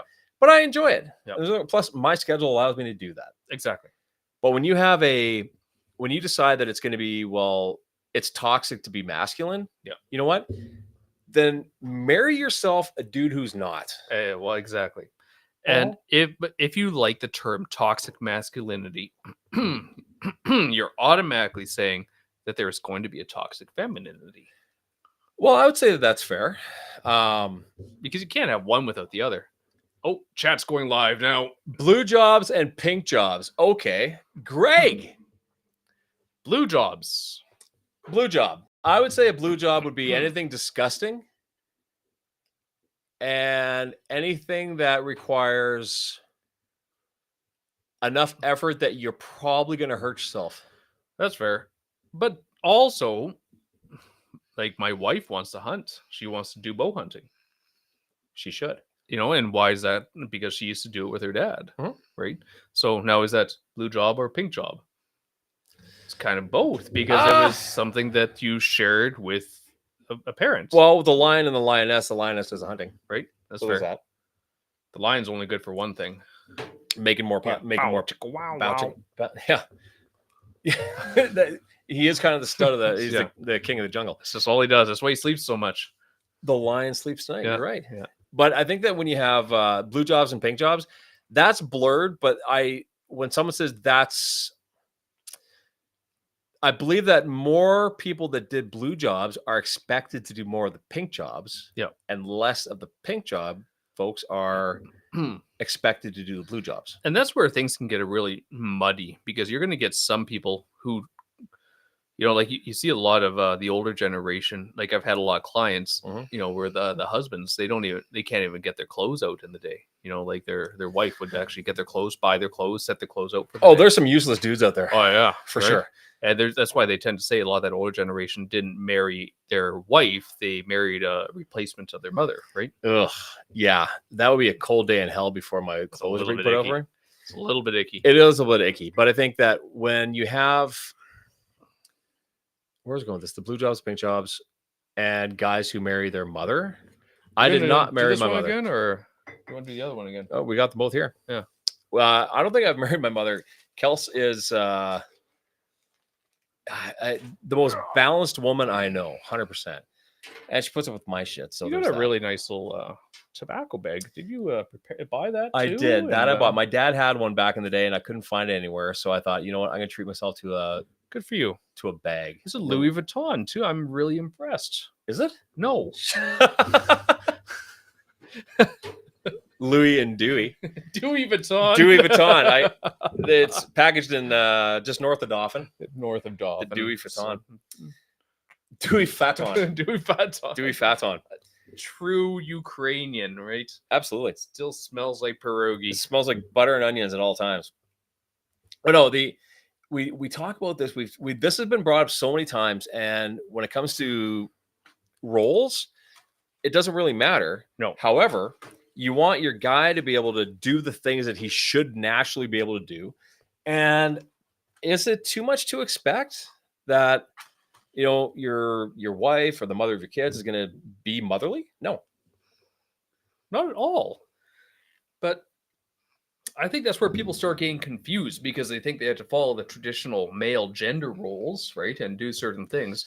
And they find out there's a lot of other jobs they need to do too. Well, to be fair, you and I are both in positions that were, I think, primarily female led. Yeah. Me, realtor. Is that primarily female? I think back in the day, Really? it was kind of considered that. Really? Yeah. Interesting. Hair for sure. Doing hair. That was That's fair. 100%. My parents had some questions when I said I was going to hair school. And you in massage therapy. Oh, yeah. Mhm. There are a lot of people that had questions about that one. Mm-hmm. And smoking, apparently. Like, I've got questions about that. You think it'd be getting easier at some point in time? What, to smoke this thing? Yeah. My tongue's on fire. I can't feel my tongue anymore. What's traditionally a male dominated profession that women have done better? Arguably, doctor. I was going to say therapist. Yeah. Like, arguably. Because that's very arguable. And I'm saying they're doing it better because there's more women in the medical field now than there are men. Yeah. So 100%. There's that. You could say, But look at the reverse. Yeah. Nursing Yeah. went from primarily women Yeah. to now men. almost, I mean, I know more male nurses than female nurses. Do you? Mhm. That's fair. So again, I think that it blurred, but they both do the job equally well. There are some where dishwasher, ouch. Ouch. Evan, be nice. Cooking is the one that's actually interesting. For something that was, stereotypically pink, a lot of guys have really picked up into cooking. Name 3 famous male chefs. Anthony Bourdain. Okay. Guy Fieri. Guy Fieri. You can do Emeril Lagasse. sure. Fucking blanking on the name. Bobby Flay. British guy. Who's the Why angry? can't I think of his Who's name? the angry Hell's Kitchen? Yes, Gordon Ramsay. Gordon Ramsay. Okay, And there's also the other one. I'm blanking on these names here. Now. Okay, so you just we rattle off 4 or 5 male chefs. Name 4 female chefs. Martha Stewart. She's not a chef. No, not really. Mm-mm.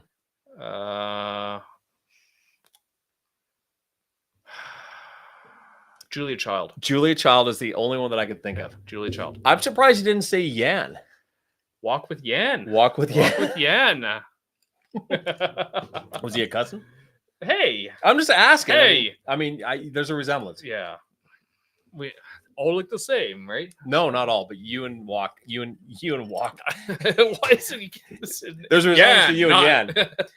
But I mean, there are things that, again, primarily there are female-led roles Yes. that guys got into, Yeah. probably with some questions asked, Yeah. and then took off. Just like there were lots of male-driven roles that women got into and they Oh, yeah. dominated in, Absolutely. and that became a thing. Human resources. Not everybody can do everything. No. I'll tell you right now. I would say, what's something that a woman can do better than a guy? Gymnastics, for sure. I wouldn't agree with that. Rhythmic gymnastics. Wouldn't agree with that. Have you seen? You're telling me you've seen guys do rhythm gymnastics? Yes. Like with a Yep. ribbon? No. But there are more gymnastics events for men than there are women. Okay, sorry, the elegant ones. Okay. No.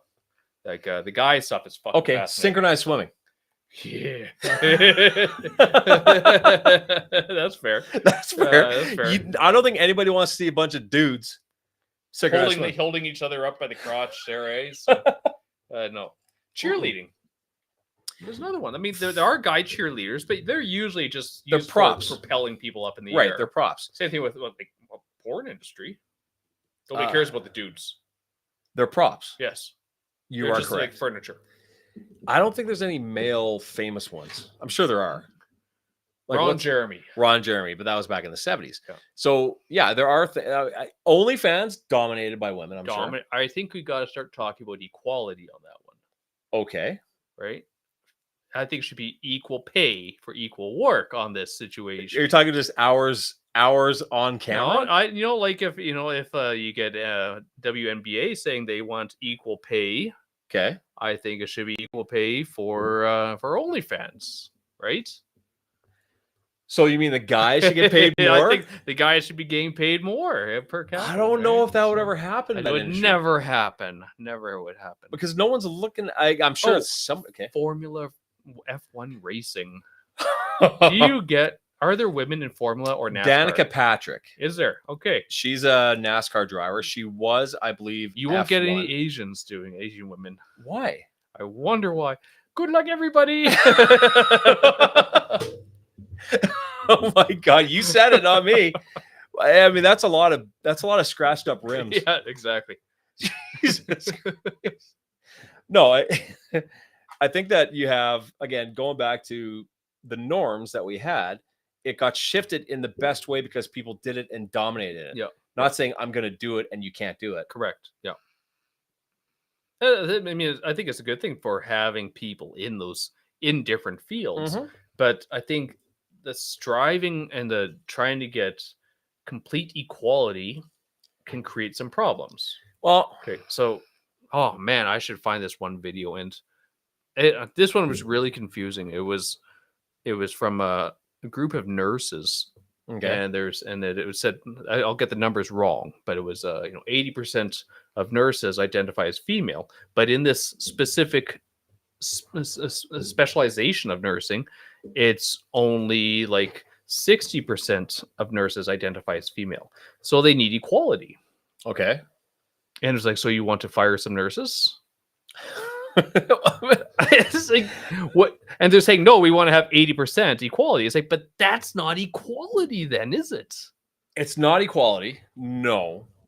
So what is it then? Right? And that's the thing. So a lot of the comments, like this, they shut the comments off pretty quick on this one because a lot of people were saying, so I don't know what you want. You've got 60% majority and you say you want equality. Does that mean you want more representation in your field, or you should have more men in the field? Oh, that's a tough one. Right? So they shut the comments off pretty quick. And it was like, that's pretty funny. Yeah, that is funny, but Evan makes a good point. Women prefer to read porn, not watch it. It's not porn, it's literature. Okay. It's literature, right? Now, that used to be referred to as mom porn. Yeah. Now they call it book talk. Is that what it is? Yeah, like on TikTok, because there's so much talk on the erotic literature. Like, right? okay, is there a chance, and ladies, tell me if I'm right, if you have Kindles, Koos, whatever, Yeah. is there a chance that if your husband looked at your Kindle account, that it'd be equal to you looking at their web browser history? Right. So when the girls are reading this literature, do you say, no, I'm doing it for the plot line? I read it for the plot line? I would be willing to bet that the plot line is about as deep as a saucer. Yep. So then, if that's not, is it considered porn or is it not? Because if it is, why can you buy 50 Shades of Grey in Kohl's? I don't know what it is. I've never read it. Me neither. But I've seen all the jokes about it. You know, where they have all the sticky notes in the book and it says just highlighting the good parts, right? Did you ever you're a big audiobook guy, right? Yeah. Did you ever see the 50 Shades of Grey read by Gilbert Gottfried? Oh God, really? Oh my God. From her point of view. Oh, that'd be great. Gold. Yeah? Gold. Oh my God. How much of it did he do? I don't know. It was a clip. It was and a it was clip, hilarious. But I mean, it was definitely from her point of view. Yeah. He reached down and slipped over my it was it was priceless. Who should you get to read for him then? For the guy? Yeah. Rosie O'Donnell or something? Oh God, who's got the worst voice? Who was the girl that was on SNL? She had the highest voice. She was back in the 90s. Who would be? Here's the thing. I've never, other than comedians, I don't see a lot of women with terrible voices. No, because the voices aren't terrible. They just play it up so well. Oh, like because they don't mind when people laugh Roseanne in Barr sounds like Roseanne all the time. right? Gilbert Gottfried, that's made up. Like, It's that's made not up. his actual Totally, voice. exactly. But he just does such a good job of it. If you could have somebody narrate your life, let's just say your life was a book. Okay. And somebody was reading your audiobook. Oh, jeez. Who would you want to read your audiobook? I don't know. It would be a toss-up between Jackie Chan and Van Damme. Maybe Stallone. Stallone. See, I was thinking Uncle Roger. Uncle Roger. Uncle Roger. Niece and nephews. I think if I had to have someone read my life, I would say who would be ridiculous? I mean, everybody says The Rock or Jason Statham or something. Jason Statham always sounds like he's whispering. I was born in Dauphin, Manitoba. Yeah, I Arnold would be hilarious because he just can't. Yeah, but if you had someone narrating your life, okay. If your life was a novel, what would be the best chapter? It hasn't been written yet. There you go. See, that's the right answer. Yeah, that's the right answer. The first chapter, when I was born. But there's it's all downhill from there. Going back to where we started with the things that were normal, there was a time when people read books for enjoyment, and we just read them. Now we read books for improvement more than enjoyment. Yep. Why? Did we stop talking to people? Because we feel really shitty about ourselves. Right. Do we actually have an anxiety crisis, or is it a stress crisis? I think we have an identity crisis. There's that for sure too. I would agree with that.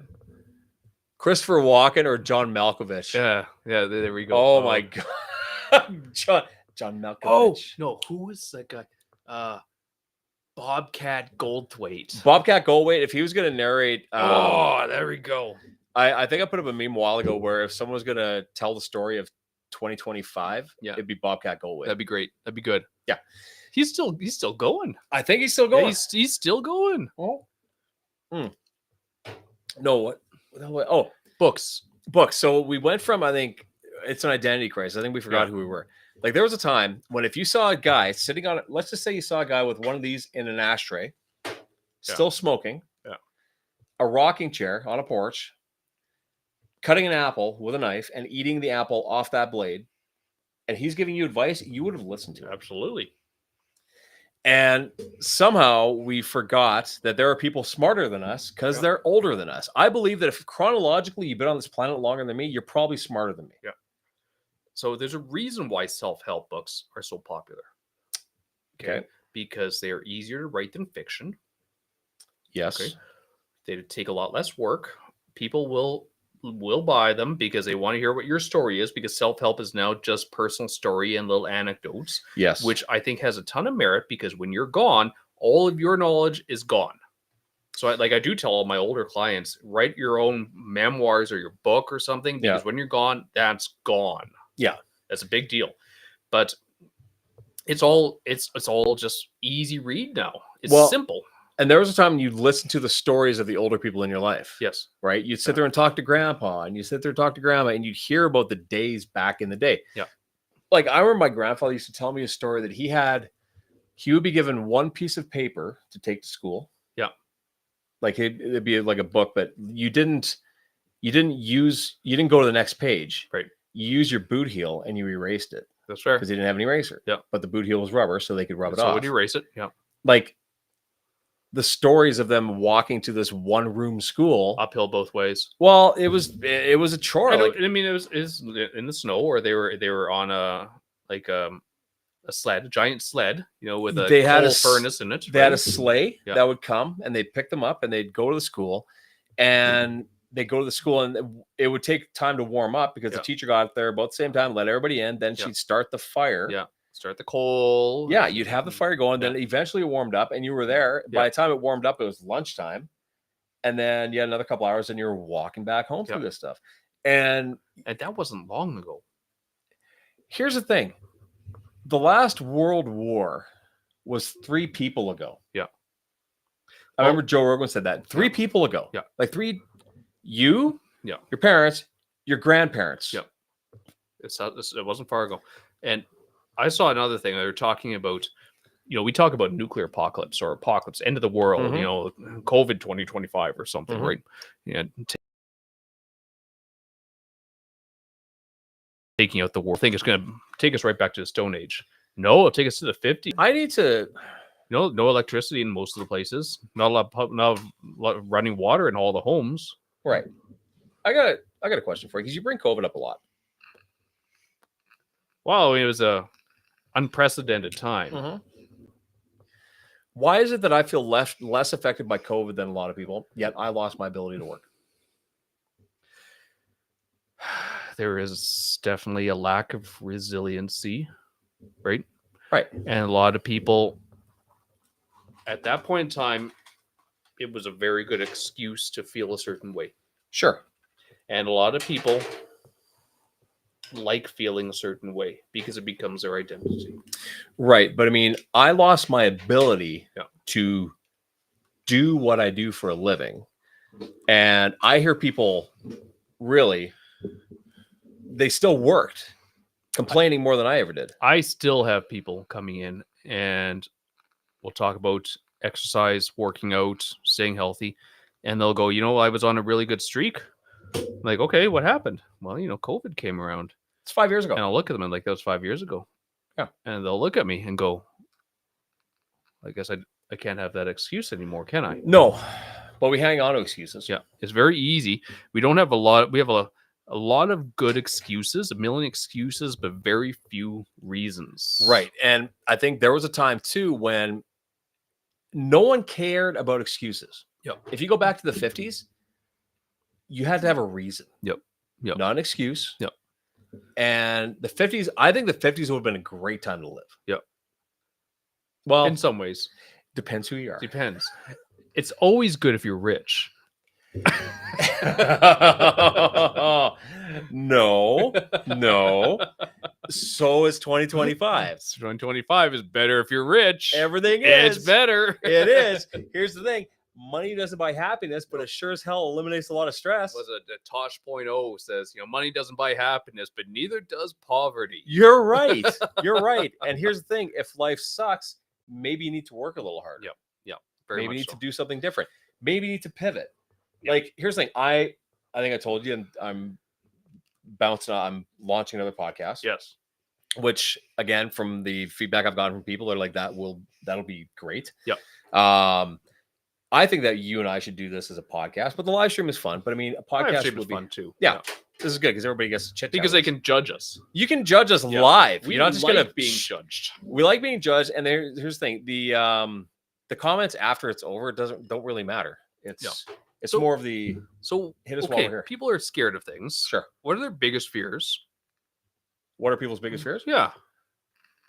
Because you got fear of judgment, right? Spotlight effect. I don't think they're scared of judgment because they put their lives on social media. Are you scared of judgment? Why are you putting everything out there? This is an interesting thing, and I was thinking about this, and it's a weird little conundrum that people have, where it's like on one hand they have a desire to be recognized, but a fear of being judged. Mhm. So it's the same thing. It's like I'm afraid to get on that stage because I don't want people to judge me. Right. But you're a performer. You're supposed to get on that stage and be judged. Right. It's okay. This is to a smaller scale the most popular version of putting yourself on stage. Yes. Because everybody can watch. Who I don't even know who's watching. There's some people. I don't watching. know. But We here's haven't the thing. really been paying attention. This is the most laid back version of putting yourself on stage. Yep. Okay. I have put myself on stage. Yep. Like, did I tell you when I tried stand up? I No. did a set. You did stand up? Oh, I wanted to do stand up so bad. And how did that go? I bombed so hard. That's great. You should. I did. I bombed, and it was the most granola eating crowd you could have imagined. And trust me, my sense of humor didn't fly so well with a lot of them. That's good. You know, A lot of works. Birkenstocks there. Oh dear. So yeah, Those ugly shoes that lesbians wear. Eh? I was gonna say the Subarus were in the parking lot. Yeah. But here's the thing: I got up and I did it. Did I feel good about it? No. Yeah. Would I do it again? I think at this point, now that I've done like a lot more of this stuff, I think I could probably get up and do it again with a little more confidence. Why not? We should do an open mic. Oh, that'd be terrible. That'd be fun. It'd be fun. I don't care if everybody. You guys can all not enjoy it. It doesn't matter as long as I'm having fun. I don't care. I'll tell those jokes I'm not allowed to tell in front of the wife. You can get some good ones. Oh. Yeah, there's some really good ones. Dude, when I was doing it, when I told myself I'm gonna do it, and this is one of those stupid goals, not stupid, but I decided I was gonna do an open mic night. Yeah. So I spent months and months and months. Like I remember I was at the mall. Yeah. And I had this notebook, and every time some crazy story came up, I would like write it down. Yeah. And I was making story. I had notebooks full of just ridiculous shit that I had heard from the chair. Yeah. And I went and started writing jokes or just writing stories, and it's storytelling. The storytelling is the best way. That's all the comedians love. That's all they do is just tell stories. The best storytellers, and one of my favorite comedian of the last 10 years is Tom Segura. Yes. Yeah. He can tell a story. Yeah. And it goes somewhere. I thought you were going to say Cosby. Not so much. I was never a Cosby fan. I never really listened to Cosby. No. So. But Tom Segura's story. I also like Anthony Jeselnik. Yeah, he's pretty good. And I saw him live, and he's awesome because he has a story that's going down. You're like, holy shit. And just as you think it's going to get better, it just plummets in the bowels of hell. I'm like, what the hell, man? But that kind of storytelling is fantastic. And I think that everybody should be able to do something that's very uncomfortable and unnatural for them. Yeah, absolutely. I agree. Because as soon as you do that horrible thing that is so out of place for you, everything is easier. Dude, I went through something, you know about it, that totally out of my wheelhouse. Yeah. Right. And still one of the best experiences I've had. Yeah. Okay. Now, it's no different than this. The first time I remember banging out a TikTok or doing you're nervous. Yeah. Is it going to suck? Probably. And then you do a couple more. And I actually had one go viral like that. I was like, what the hell? People are listening to this shit. Yeah. And again, if you don't try, you'll never know. And like to say, you miss every shot you don't take. Yeah. Now, can you fall on your face? Who cares? The reality is, if you fall on your face and you're doing something that's on live stream or online, you don't know who doesn't like you. On a stage, you do. But here's the thing. They're not going to forget you. Well, that's true. That's true. I wonder if people that, the trolls that are out there. Yeah, oh yeah. I wonder if the trolls that are out there remember who they're trolling, or they just do that on a regular. Or are they paid to? There's that. Are they plants? Well, I would say. I mean, like Kevin Hart had to suck at one point in time. Is he good now? I don't know. I've never seen him. Kevin Hart? He seems kind of a cool guy, though. I think Kevin Hart's fine. I think he'd be fun to party with. I don't relate to him as well as I should. What do we got here? What are you guys drinking today? Pebbles? I don't know. Jay, what is this? That one is Virginia Black American whiskey. So America is. Where are they? America? They're just south of here. Are they south of here? So. America? Okay. Yeah. Seriously? I know. You should know math. Yeah. Americans are like Americans. Americans are Americans. Yeah. I like Americans. I have friends I like that are Americans. I got Americans a lot of friends are fantastic. Americans. They're not much different than us. They just live slightly south of us. Yeah. I think the problem really isn't the Americans, really, at all. What's the problem? It's probably just some cultural issues. Go on. Yes, we could say like isn't that really the problem? Is because we can meet people from whatever different country Dude, and I we thought- can like them. I thought you were going to say a those people thing right away. Those people. Oh, we're gonna get like that, eh? So No, I think that this we can go into that too. I mean, there was a time when if you go back and you watch presidents and leaders speak on TV, yeah, you can see the debates and they're very, very respectful. very respectful, and they were all making a point. Yeah. Like, yeah. And each person would understand it. Like, yeah, that, you know what? No. I agree. That is, and there was a time when we listened to people, and when you identify with whatever political views you have, why? Yeah. Number one, why? Yeah. Who cares? Do you need to have a tribalism at this point in time? Because realistically, it doesn't matter who the leader is. Everyone wants the same thing. They just want the different version of the best. They want a different version of the best. But here's the thing: the win. And this is where when I get an if it turns into an argument, if you want the W, take it. Yeah. Take it. I don't care. I don't need the win. There's no winning and there's no losing. We're both losing because we're both wasting our time right now. Yeah. And there was also a time when if you really couldn't settle it, you'd step outside. Yep. What would you pay to see two world leaders throw down? Oh, I'd pay a lot. Trump and Kim Jong-un? you Un? should be able to pronounce it better than me. I don't know. It's the other E's that I don't know that one. But ask the audience, if you could have two world leaders throw down Like an actual fisticuffs fight. Yeah, I don't mean like to the death or anything. I just mean 3 p.m. behind, after school behind the church sort of deal. If they could, you want them evenly matched? No. Okay. There's no such thing as evenly matched. There's evenly matched. Like, here's the thing. Carney reminds me of Smithers. Right. So he could probably go up against Trump. No. You think Trump could throw? Trump, I think he could take a hit. I think who's come on. Jagmeet? I'd like to see him go shot. against someone. Jugmeat? Yes. Jugmeat. The guy's a black belt in jujitsu. And Wab. I don't. Oh yeah, that'd be a good match. So one guy's getting the broken glass bottles, and the other one's getting his hair pulled back in a ponytail, right? Right. So. No, I think that who could you see? There was a time too when the world leaders would Oh, okay. How's the whiskey? It's pretty good, actually, okay. Pebbles. It's sweeter than I expect. It's a lot like a Crown Royal Black. Yeah. Let's take Mussolini Christ. and Winston Churchill. There we go. There's Winston a fight. Churchill. I think that we had a portly old drunk. But there would have been a time when the world leader or the leader of a country led his troops into battle on the battlefield. Absolutely, yeah. If that was the case, we would have no wars right now. No. I think realistically the best way to end the wars, any war period, is be like, okay, you take our world leader and we'll take yours. Okay. That's it. You do whatever you want and we'll do whatever we want. I think that we went from making a point and making things better to making things significantly worse. It's turning into a pissing match. Did you see the movie Troy? Remember yes, Brad Pitt? Absolutely. And at the very beginning, Brad Pitt fights a giant guy. Yeah. And he's like, okay, we're going to two armies face off. And it's like, well, pick our champion, fight to the death. Right. Winner takes all. That's right. it. Wouldn't that make a lot more sense than killing 10,000 people? Oh, I would say 100%. But I mean, this is where we've gone from the roles of a soldier or whatever to fight the fight. Yeah. To machines doing it.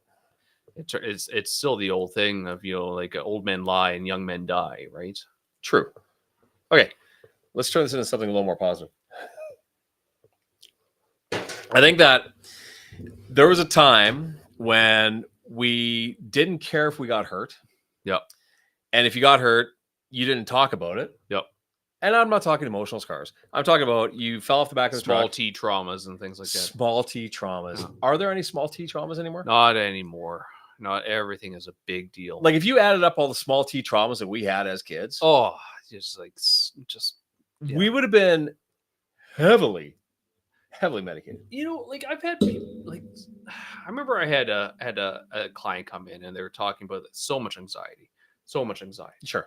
I was like, okay, that's fair, that's fair. And I said, it's like just asking, what gives you anxiety? And they said, doing new things, seeing new people, going to new places. Living? And I was like, oh, you mean life? Yeah. And she said, well, yeah. And I said, okay, I understand. I totally understand. Take a look at me. Okay. Like I show up at work every day. Yep. And I have to meet completely random people that I've never met before. Mhm. And they're coming in with very heavy expectations. Right. So I can understand your anxiety. I get anxiety too. Mhm.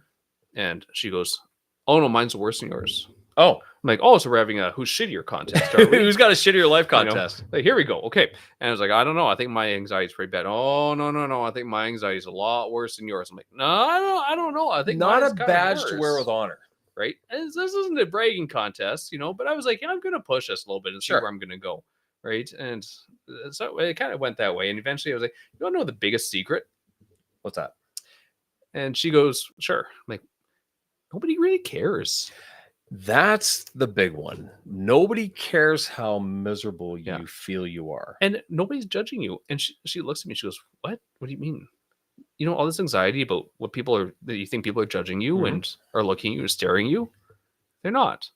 Nobody cares. Nobody cares what you're doing. And that doesn't mean that people don't care about you. Right. It means that they don't, your story, They're so busy thinking about themselves. they are. And again, if someone's going through a tough time, I will talk them through it and we'll have a conversation. Absolutely. I'll be there for them. But Sometimes you need hard medicine too. there are people, unless you're, what was my dad used to say? He said, if you come to me with a problem with less than 3 solutions, Yeah. you're just complaining. Exactly. So if you're going to complain about everything without any kind of solutions in your mind, Yeah. you're just bitching. Which is okay too. I get it. Sometimes you just need to vent some shit here. Venting is fine, but being the perpetual victim always. Now we have a problem. It's like, okay, I'm more than willing to help you, but I don't want to be that person who listens to it. No, and I think that we've come. There was a time we either dealt with our stuff, or we would go and have a conversation with somebody, be like, "Hey, we got to deal with this." Right. Yeah. And then it was settled. Yeah. It was done because solutions were brought to the table. We've stopped with the solutions. That's a big thing. Like that's what I really like talking to a lot of the people that I know. It's like you can go and talk, have a beer or whatever, and be like, so I've got this problem. Suggestions. And it's like, well, Yep. try to do this or do this or do this. It's like, okay, what if I did this? No, that's stupid. Like, okay, I'll take it. Like Okay. and I do think that I know that I'm very grateful for the fact that I have people around me that have opinions, but actually it comes from a place where I could listen to them and take their advice Yeah. because they've been successful or they've gone through something similar. If you live in an echo chamber full of people that are all yes, man. everybody's hard done by. It's even worse. Yeah. Okay, Yeah. here's the example.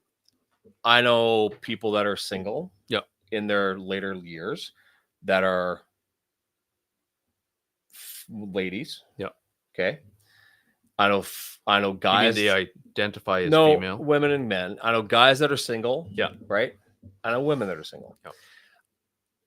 I don't see guys that are single gravitating towards a group that is convinced that they're better off single. Yeah. That's true. Yeah. Where I see that with sometimes you'll see people that they split from a partner. Yeah. And suddenly now it's a crowd of 4 that have been through that. And they're trying to recruit a 5th. They're trying to recruit a 5th, and every guy's an asshole. And this is, you're better off without him. Well, maybe you are. You're probably better off without him. Yeah. But there's probably somebody out there who's going to make you better. I know less women haters than men haters. Yes, that's fair. I would agree with that completely. Right. I do not know many guys who are like, I am sworn off women for the rest of my life. That would never happen. No. Well, I mean, unless you're in, that I know a couple guys group. There's a few guys, right? I know a couple guys, but then they end up finding each other. Yeah. So there's a few guys out there maybe just are sworn off women. Not judging. No, that's fine. But for guys, different tastes. Hey, man, whatever floats your boat, whatever blows your hair back. Right. Exactly. But I do think that we went from, this situation was shitty. I'll go into another situation that's better. Yeah. Our optimism has gone away. Yeah. We're not as optimistic. But I will say, you do get a lot of guys who do not have that like man or female hater component, Sure. right? But I do think that you do not find many guys that really dig into making themselves a better person in a relationship. So they'll become single and maybe they'll go to a gym, okay, which is Sure. that's noble, Yep. that's good, that's great. And it's like, okay, but how about we work on the other things to make yourself a more presentable mate?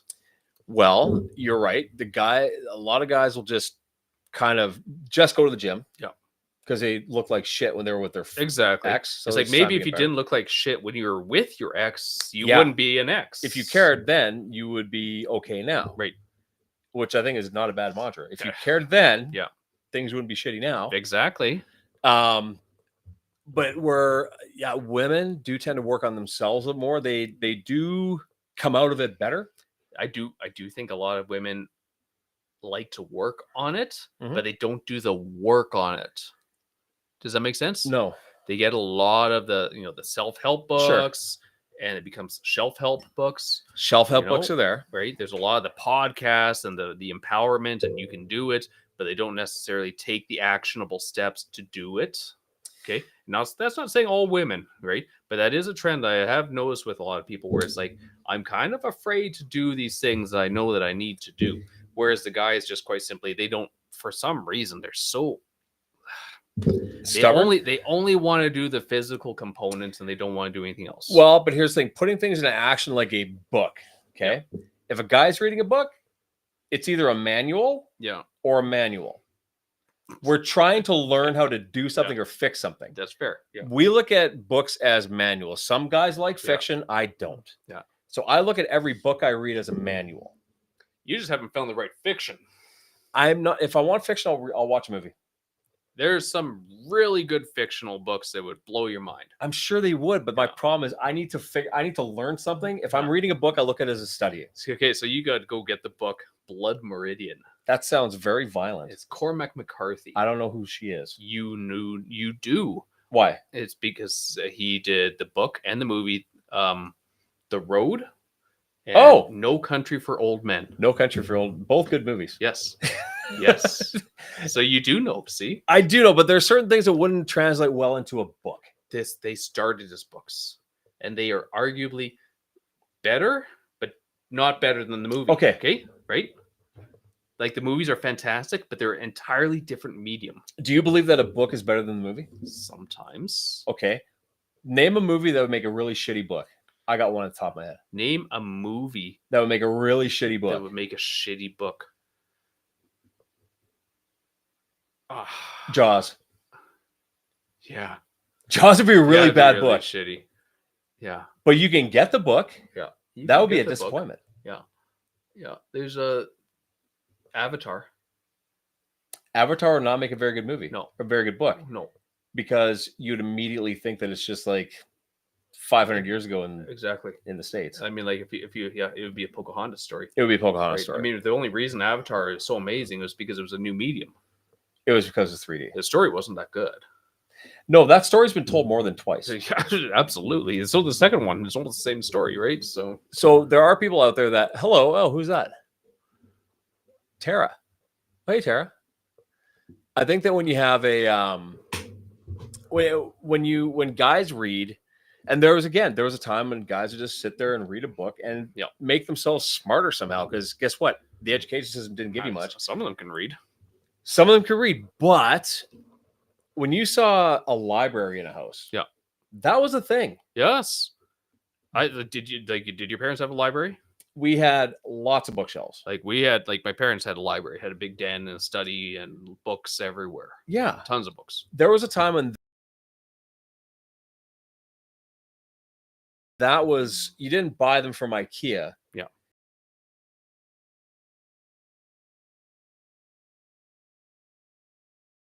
You read it and then it went on the shelf. Exactly. Now, back then books were basically, they were reference components. They were tools for use at some point in time. Right. And now we're turning, if you look at most people's libraries, it's really just pop fiction. Oh, 100%. Okay? It's not like we're running high-end literature here, people. Right. No. And how many books are we reading now? Tara Fullerton, she goes, we had a library in our house. And there was a time when you had that. Like Yeah. I remember even this, everybody had one. I would say Yeah. everybody had a library because we all had the encyclopedia set. Of course, the Encyclopedia Britannica. And that's Right. all we had. The World Book. Okay. What the hell was it? My grandparents used to get these. They were But they were important back then. right, but I wish that we never got rid of those. When my grandmother passed away, there was the Book of the World. Yep. Every year a new one came out, Yep. and it was basically a reflection on the previous year. It's like the Time Life series that would come out of whatever it was you wanted, right? And people ordered it, and you read it, and you studied it, and you learned something. And you picked up information, and this is a great way. It was a coffee table book. But that's the thing. Back then, you knew a guy who knew a lot about this thing because you read up on it quite a bit. Now it's more we know people who know what TikTok trend is happening right now. Yeah, exactly. Or people who know a lot of things, but only very superficial amounts, right? Well, I think that it's important to know, like, is it better to know a lot about something or a little about a lot of things? So I think it's tricky. It's a little bit of both. Okay, because I think it should be targeted. Okay, so here's a fun story when my wife and I were in Dominican Republic. Okay, so we went down there and we're at the bar, just having a drink, and we ran into this other couple and we're talking, and they're from northern Florida. Okay, right. So we're talking and just having fun. So I looked over at them and I just went, "Roll Tide." What? Roll Tide. Okay. This Alabama is university. Oh, okay. Right? I don't understand. Okay. Right? So Roll Tide is one of the big things they say. Right. And because it's northern Florida, I was like, well, maybe. Yeah. Right. And they're like, oh, no. We don't do any of that sort of thing. No. Florida State all the way. Right. Okay. That's cool. So we laughed about it and joked about it. And it was almost like perfect timing because he walks away and just looking like, how the hell did you know that? Right? How did you? I think you should always know a little bit of something around the people you're going to be around. So it's good conversation starters. That right? makes sense. And at that point, there was another guy sitting at the bar having a drink. He turns over to me and he goes, "Roll Tide."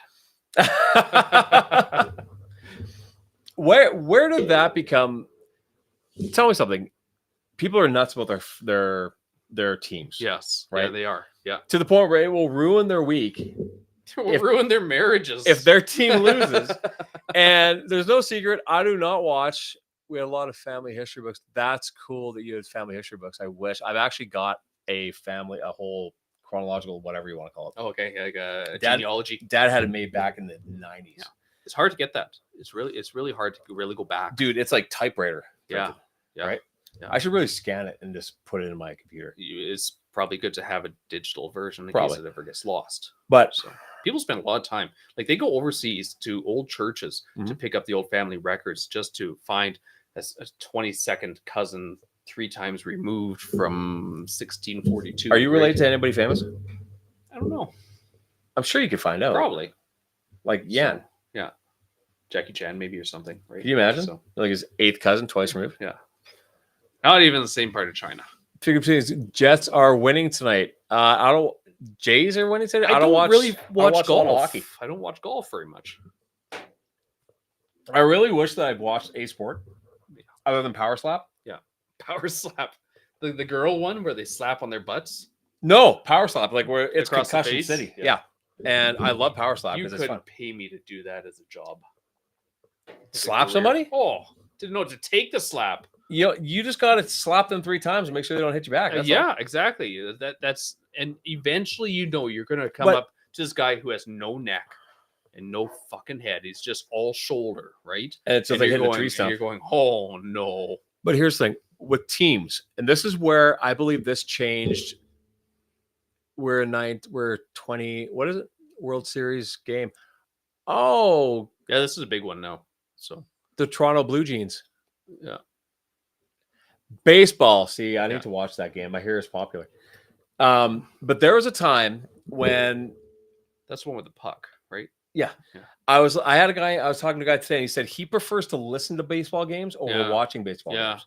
Yeah. I said, really? He goes, yeah. He goes, that was how they used to do it though, right? When he was a kid, you listen to the game. Yeah. And this has to be something that changed.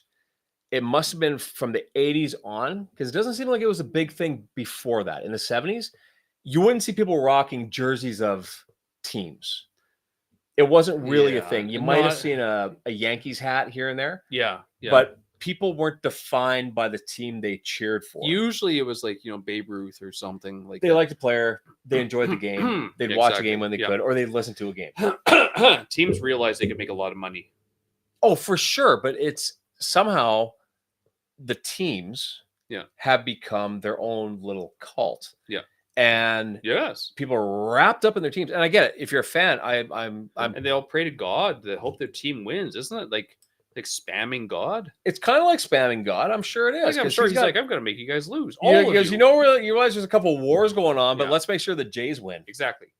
Like, no, but I mean, there was priorities, people. But there was a time when sports were just entertainment and you kind of enjoyed it too.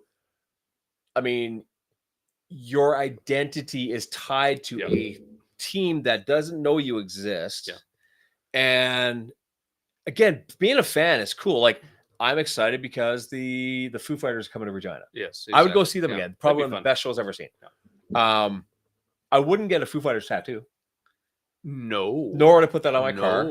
Exactly. And I think I owned one concert shirt when I went to the last show, but I wouldn't wear the hat. Like, it's like an identity that you have that now, sort of like you said, was it Roll Tide? Yeah.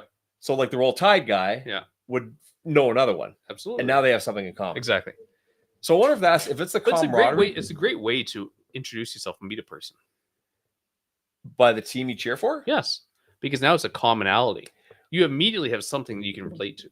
Right. But if I wore a Power Slap jersey out, nobody would know what the hell it was. Sure they would. You'd probably be surprised. Oh, what were the okay, talk about fashion that went away. What was a shirt that people would wear that said, I watch a lot of MMA, but could Affliction. Affliction and Tap Out. Tap Out, yeah. Affliction and Tap Out shirts. It's like, okay, so this is the funniest story because when my son was a little bit younger, he went to his brother's Christmas concert. Yeah. And I guess something happened and his brother threw down with another kid. Water? Yeah, sure. Started throwing down on the stage with really? Another kid, right?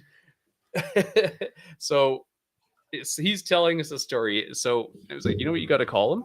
Got to call him Tap Out. Tap Out. So from then on, he was called Tap Out. Tap Out was right up there with No Fear. Mm-hmm. No Fear was the predecessor to Tap Out and Affliction and Hardy. Yep. Affliction was the curse at the bar because you'd go there and every guy'd be wearing Affliction. Or it'd be worse if they had like a fake cauliflower ear too, right? A fake one? Yeah, some of those guys, gnarl up their ears to look like an MMAer. Tell you what, after being in as many years at the bar, if you're about to throw down with somebody and the guy takes his hat off and he's got a cauliflower ear, run. Yes.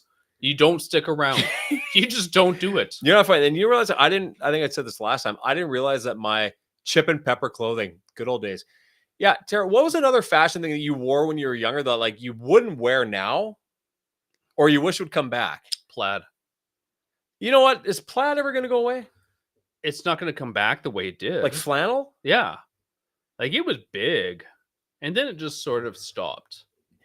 That went away with actually as soon as you say plaid, for some reason I think like plaid skirts the girls would wear. Oh no, those can always stay around. That was a thing. Those can always stay around. But why is it that we liked the plaid skirt over any other? And it's not like it was aggressively anything. It was just plaid. Yeah. Yeah. I don't know. I think it's just skirts. Who doesn't like a skirt or a dress?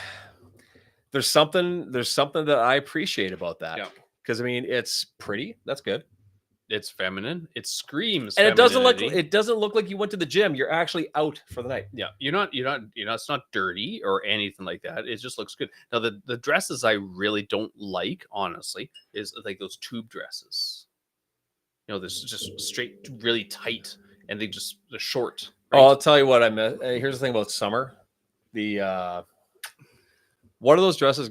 Sundresses. Sundresses. Yeah, love them. I don't know why. Absolutely. It's just there. It's just you see a sundress like okay. So when I was 16, I remember I was driving my car down the North Hill by the Sportsplex, right? Yeah. And there was this blonde girl in a red sundress. Okay. And I'm like looking at her, and I almost took out the bus stop and all the people there because I jumped that curb so bloody hard. And here's the thing: there's nothing wrong with appreciate. That's not Think creepy. how That's like, she felt. She was like, "Holy crap! I almost caused an accident." and that probably made her day, right? It made her like it'd be She like would have been so like, "Oh wow!" Like that Skorts. was impacting.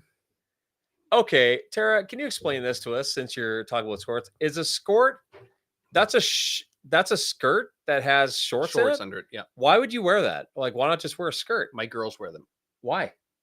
because they're 11 and 13, and I don't want them to wear a skirt. But they can wear a dress. Yes, What's the difference? because it's visibility. Same with the dress. Not if there's a long dress, and they tend to wear pants under their dresses, anyways. Oh, okay. That makes sense. Makes sense. It's just coverage. So, okay, Tara, what's the thing that a guy could wear that what would be a traffic stopper for a woman? Kilt. If a guy was wearing something, you're like, oh wow, check that, like jorts? Would it be jorts? A kilt. A kilt? If a guy was walking down the street wearing a kilt, you guarantee would stop traffic. You know what? Here's the thing. Probably not in a good way, but you would. But I think if they were so, I think I would rock one. It'd be breezy. It would be breezy. It would be not a terrible thing. No, be fresh. Be fresh. Yeah. I get like when I wear, I guess the closest thing I got was when you like wrap a towel around your waist and get out of the shower. Yeah, it's kind of nice. Yeah, it's kind of. I don't think it'll ever take. Wear on. like a nightgown or something, right? Or I saw because I don't know why I wanted one. I didn't buy it, and I might end up. I made the mistake of saying, you know what, I'd wear that. Remember like the you'd have to agree with Jay on that. With what? Kilt. The kilt? Yes. You think a kilt? No, I don't think it's a good thing for a dude. Whatever. Yeah. If you rock a kilt, nothing says you're confident more than wearing a kilt. Here's the funny thing. You're a quarter Scottish. He's not. Yes, I am. Shut up. Nope. I thought you were Chinese. No, I am that too. That's impossible. Yes. That's how you take over the world. That is how you take over the world. Just a little bit of every culture, and then nobody's offended. I've never been offended in my life. I don't know what it would take to offend me. You could insult me all day long, but you will not offend me. I don't get it. I've taken lots of insults, and it's like, okay, like I guess, like it's great when people call me something Chinese. Like I got called a VC, a Viet Cong once. I'm like, at least get the insult right. Right, because you're not. I'm not Vietnamese. Really? But you're Scottish. Yes. Okay. You know what? You don't have to lie to everybody. What's derogatory for Scottish? I don't think there's one. What's derogatory for Ukrainian? Bohunk. That's about it. What does that even mean? Bohunk? Yeah. I don't know. What's a derogatory term for you? For Chinese? Yeah. I don't know. I don't think there is. Come on. I know a few. I know a few of them. Tell me. No, I don't want to say that because we're going to get canceled. The kilt would be a head turner for sure. On a breezy day, it would not be flattering. It'd be like Marilyn Monroe here. Here's the thing. The okay, since we've got Tara's on there, and it's great to have a woman in chat. I'm Scottish, Irish, Polish, and German. That's a lot of ishes. Yeah. And Germish. God, that'd be the worst wedding, like family reunion ever. Everyone would be drunk and angry. Here's the funny thing. I am pure, like I'm 100% Ukrainian. My entire bloodline goes right back. Ukrainians married, Ukrainians married, Ukrainians married, Ukrainians. All the way down. Then I married a Scottish girl. Right. So I thinned down our traitor. No, you're mudblood now. Here's the thing. If I married a Ukrainian girl, which they're all lovely ladies, I would be so much fatter. Yeah. Right probably, now. Yeah. Because it's carb heavy. Well, I mean, it's nothing says carb heavy than like pierogies, except for maybe like haggis or something. Haggis that's you guys, you people. You're Scottish. You're Scottish. Yes. Have you ever had? I thought you meant you other people. I thought you meant the other. Could you eat haggis with chopsticks? Trick question, because you can eat anything with chopsticks. Yeah, that'd be tough. It'd be real tough. What's the hardest thing to eat with chopsticks? Don't say soup. Why would you eat soup with chopsticks? I'm just saying, what's the hardest thing to eat with chopsticks? It's a genuine question. Yeah, but I've seen shoveling it in. Yeah, it's easy. It's still the hardest. Jello would be kind of tricky. No, it's not that bad. You've eaten Jello with chopsticks? Yes, of course.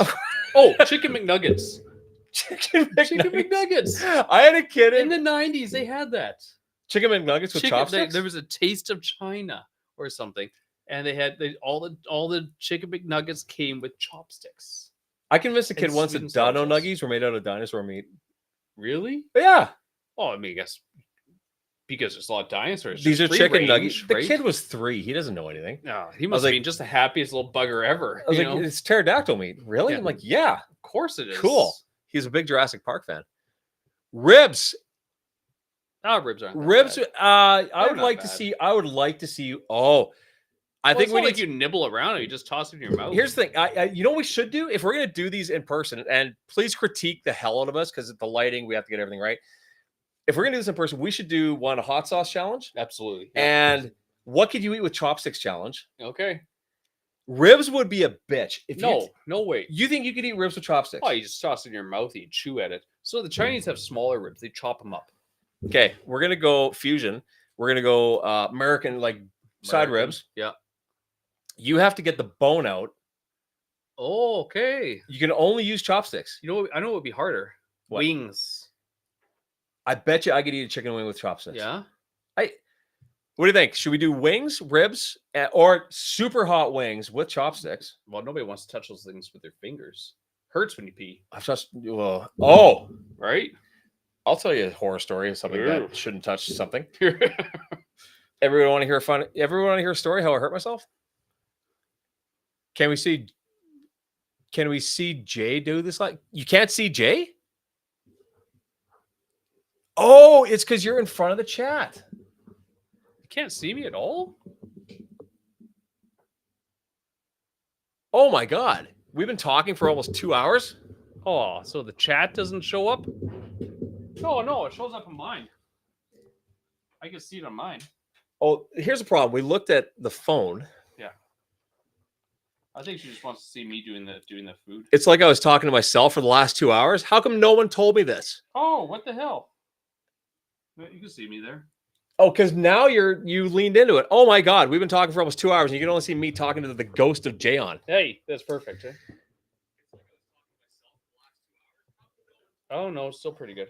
Now it is. See, look. Oh look, you can't see me there. But here. It's okay. No, see, there you are. There's a lag there, dude. That's fair. Oh, great. So that's a okay. Well, hey, thanks for telling us 2 hours into the show. So we need to suck it in a little bit. Yeah. Nothing before. Oh my god. Oh my god. What the hell? So See, it's a podcast. That's all we This got. is us learning how to do this in person. Oh, I can't even get in here now. Jesus, guys, what kind of shit show are we running here? Hey, look, What kind Jay's of here. low budget show is Hey, this we got everybody. going on Jay here? showed up. So hey, what's new? Should we smoke Jesus. a pipe? So I was smoking by myself. Oh my god. Nothing before at all. Oh, nobody said anything. Guys, you should have said something. Nobody says anything. And no one's gonna stick around for another 2 hours for us to do this again. No, this is terrible. Okay, so We are not saving this. So sorry, we're going to say whatever the hell we want now because we're deleting this out. okay, so let's just okay. The chat. I didn't have to put on screen. So Jay and I, a chopstick challenge. What would be the toughest thing to eat that would be very uncomfortable for both of us to try with chopsticks? Edamame beans. Oh God. Yeah, you could probably do it. Start the show over now. Oh my God. By the time I start drinking again. Jay's got to drive home somehow. Yeah. You can sleep here. It's a good thing I'm a block away. Right? No, I think that we've gone on so many tangents with this whole thing. Head cheese. I'll eat head cheese. I love head cheese. I don't even know what that is. My grandmother, oh my God. My grandmother used to make head cheese. And if you ever have, you've made a roast. Yes. Okay. You know the gelatin that's under the fat on the roasting Yes. pan? Okay. So if you could cook that down so it's clear, Okay. and then you preserve your pork in that gelatin Why would you do that? because it's good. But you can put pork into it. Yeah, no. You cut it. I used to eat it with salt and vinegar as a kid.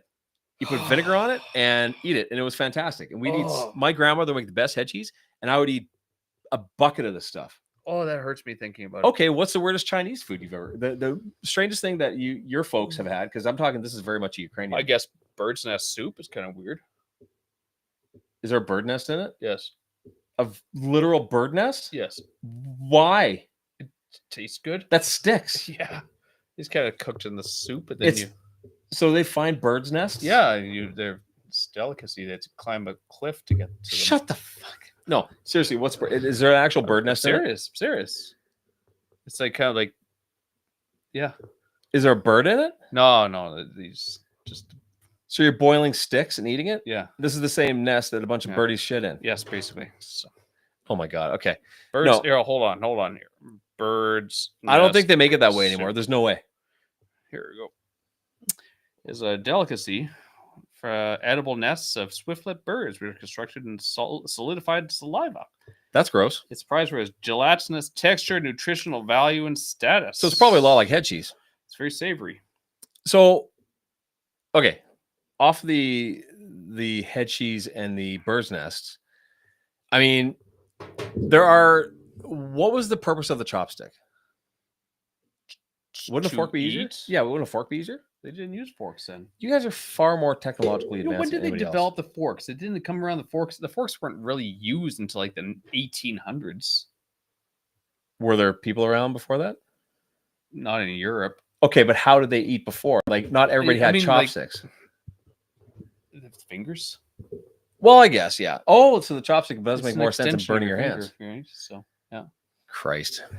I can't believe we talked. I still can't believe we went 2 I hours know it's funny. Yeah. without you in screen, because now it's just embarrassing for all of us. That feels awkward.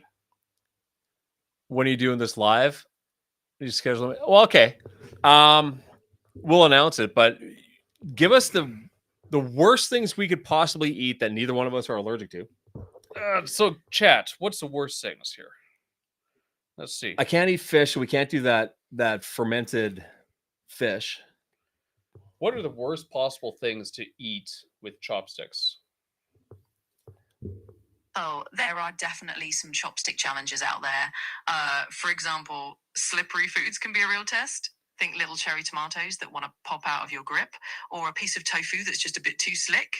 And then there's things like really fine grains of rice if they're not sticky, or something like salad with a lot of tiny leaves that just want to escape. Basically, if it's small, slippery, or super round, chopsticks will keep you on your toes. No, let's do something really outrageous. I'd say grapes would be tough.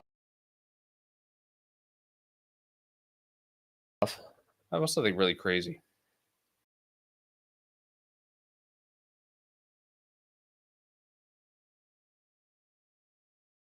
Like live, like is raw? Yeah, they do that in Korea where they take the little baby squids. Yeah, and they eat them alive why wouldn't you cook it? because it's supposed to make you more fertile and virile.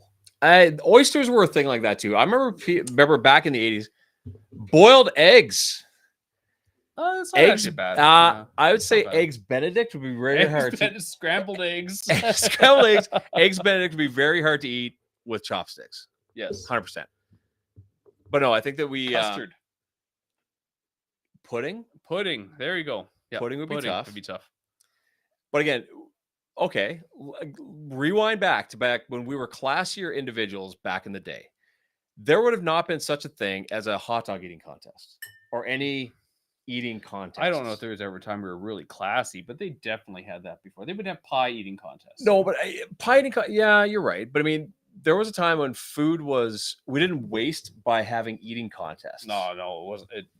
Well, okay, but remember Stand By Me, that movie? Yeah. The pie eating contest and Right. this story and everyone's like throwing up Yeah, afterwards. So I mean, like that was a thing in the early 80s. That happened, but I mean, considering that food is at an all-time. Yeah, it's prolific everywhere. Right. So So I would food say is- it's much more so. Right. But I mean, if food is expensive, which it is, like you got to wonder if people that are having a bad go see something like a hot dog eating contest where someone's shoveling 97 of them down their throat. You think they would sign up for that? Oh, ouch. Right? But I mean, really? I don't think are you suggesting homeless people go? Why wouldn't they sign up Eating for contests? that? Yes. That's horrible. Yes. They've fed all week. Oh my I god. mean, really? Wouldn't that doesn't that make sense? What's the most you've ever eaten in one sitting of one item? Oh, Chinese wedding. Well, one item. One item. I did one item. I did 6 pounds of wings once. I remember I had it wasn't that much. It was like 12 cheeseburgers from McDonald's. Were you drunk? No. What? No. Why would you do that? Because we were at work one day and they were on sale. They were like 99 cents or Right. cheaper, and we were like, we should just see how many we can order. So we ended up ordering like 50 of them for the staff. You ate and 10 of them? And I think I had 12 of them. Yeah, That's a lot of it's a lot of burgers. bad Yeah, burgers. a lot of bad burgers. Yeah, they go down pretty quick though. They come out pretty It's quick like too. yeah, they do, but they're like 2 bites each. Right? Jesus. Yeah, I guess. And I think that's also why kids are addicted to McDonald's, is Right. because McDonald's was designed for small hands to handle. Yeah. And that became things. See, I grew up where there wasn't a McDonald's where I grew up. I never had a McDonald's where I grew up either. No, so. but I never got it. Like, we moved here. I was like, Yeah. we went to McDonald's. Like, this sucks, kind of. McDonald's wasn't exactly high on my list of things to go to. Even when I was in high school, McDonald's wasn't the place I was like, I'm going to go to McDonald's and get a cheeseburger. But there are people that'll swear by it and they'll eat Yeah. it weekly. I don't get it. It's like the people who are do skip the dishes. It's like, wait a minute, you're paying a lot of extra money for bad food and getting it delivered and giving a tip? Dude, I've seen, back when I worked, there was a barbershop I worked at that was next to a 7-Eleven. I've seen skip the dishes go to Wendy's is convenient and it's better and it's cheaper. You're right. It is. Wendy's is The kids' meals are like $2.99. Yeah. You can't get any cheaper than that. no, And and it's better food. You're right. yeah, I mean it's better as far as fast food goes, but Yeah. it's probably a better burger. Yeah. But oh god, I lost my train of thought. We're talking McDonald's. there's Skip the dishes. skip the dishes. I remember working next to a 7-Eleven and people were getting Slurpees delivered by Skip. That's just real lazy. Right. So one, how high are you? Yeah. To get a $2 Slurpee for $10? Down in the States, you can use Klarna, so you can buy it now and pay for it over 2 weeks. I'm sorry. yes. Financing a You Slurpee. can finance your food. We have gotten there, haven't we? Yes. Well, I remember a time when the grocery stores had like a check printer? Yep. Like people would pay for their groceries with a check. Yep. I remember I was working in the mall when they just started accepting credit cards. Oh, that was a big deal. That was early 90s. Early, Yeah. no, it would have been 2000s. 2000s? Really? Yeah. Because it was like early 90s that Right? McDonald's started doing. Well, I guess it would be. McDonald's, but grocery stores. Because we used to take credit cards at the restaurant. Restaurants did, but grocery stores Yeah. never did until maybe late 90s, And early you had to 2000s. use No, the they actually had imprints? readers. They Okay. had readers at that point. because we had to use imprints on every single one of them. So we didn't have a lot of them, but we had a few. Yeah, right? this was at the time when you had like the debit card existed. Yeah. So it would have been for sure in the 90s or early 2000s. But I still remember when they announced it on the news that people could use their credit card at a grocery store. That's crazy. And now it's really That's all you use. that's what you use. I mean, you use it more than debit cards. Credit card does more for you than a debit card. But we've gotten to the point where, yeah, you're right. We're at a point now where, one, people don't hunt the way they used to. I hunt. Yeah. My freezer's full of wild game. You're gonna take some home, by the way. Oh, And you. the we don't have an excess of anything in our freezer anymore. Yeah. Right. Yeah. So people are literally financing their food through their credit cards. Yeah. And I mean, it's good to have that safety net, but we've gotten to that point. And again, there was also a time when you went to your neighbor to borrow a cup of sugar, yes. right? Because the neighborhoods are neighborhoods. So You knew who your neighbors were. right. Now, if you went to your neighbor and said, "Hey, can I borrow a cup of sugar?" They'd be like, "Why don't you just go to Sobeys?" Yeah. Why? Is there something wrong? What's wrong? What do you need? Is this a pickup line?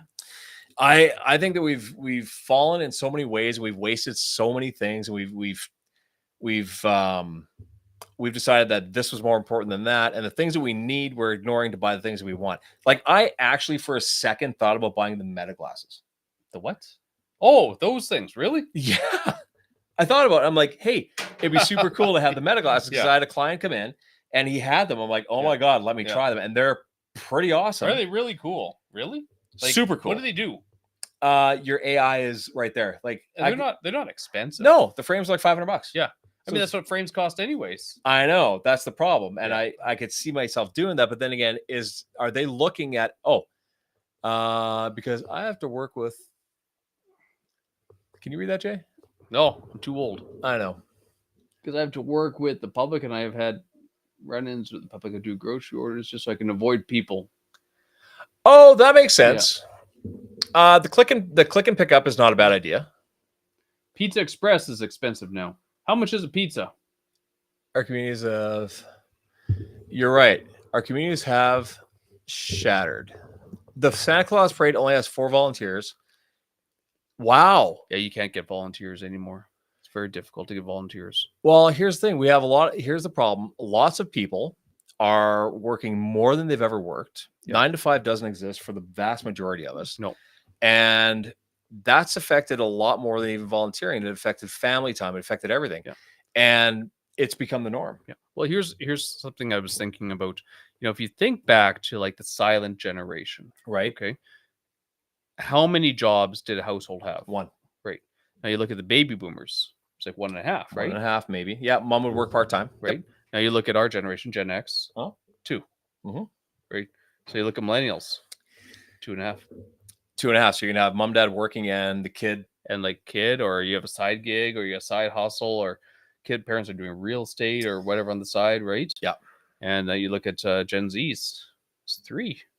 So it's like you're gonna have 2 of them working full time, and they're probably gonna have some additional side job, and that's literally what we're seeing. Well, with that also came with like inflation, 4 jobs. See, there is something that happened, and I'm gonna get some heat for this, but I'm gonna say it.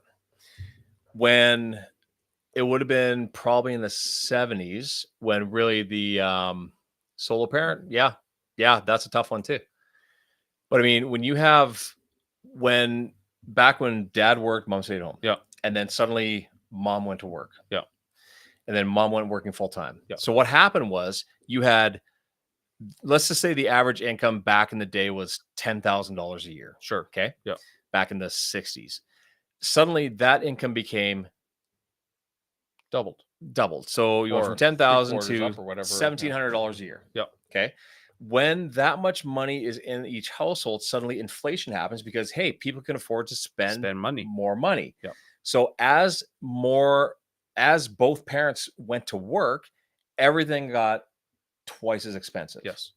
Who benefits from that? Nobody benefited from that. Except And the then government. what happens is when both parents have to work, now you have daycare that you have to pay for. Yeah. Which, like when we had our kids, I mean, I grinded it out, and Kelsey stayed home for 8 years. Yeah. And it wasn't easy, but if she were to go to work, she would have just been paying for daycare and a little bit of that's the extra. reality. Yeah. So there wasn't any real advantage to that. And I remember telling guys, I'm like, yeah, no, Kel stays home. Yeah. Like, really? Yeah. Like that would have been when that happened, when we had our kids and one of us was staying home, saying that would have been equal to saying like it was a luxury. Yes. Yes. Like that'd be like you saying you bought a Land Rover. Like, Yeah. whoa, really? Yeah. How the hell do you afford that? Yeah. But that's what that was like back then. Yeah. And again, you have a lot of solo parents. Like when you have one parent and 1, 2, 3 kids, whatever it might be, it's very difficult to have that income. it's really hard to do it. Now, then again, divorce rates were also much lower. Yep. Back People then, weren't so willing just to walk away.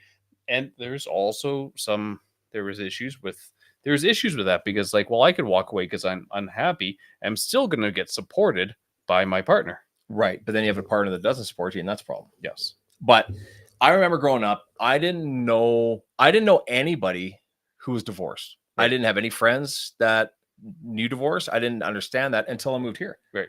Like out of a small town. And if you look back at the 80s, I'm going to go back to the 80s with even the sitcoms you'd watch. Like, remember Three's Company? Yep. I remember Jack was going to go on a date with somebody, but she was a divorcee. Right. There was a name for that. Yeah. A divorcee was like Yeah. a taboo. Like, do you sure you want to get involved with that? Do you remember the Brady Bunch?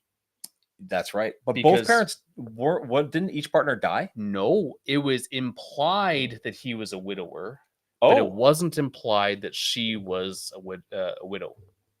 Really? Yeah, it was kind of implied that he was a widower, but there was never really a clear definition of whether she was divorced or what it was.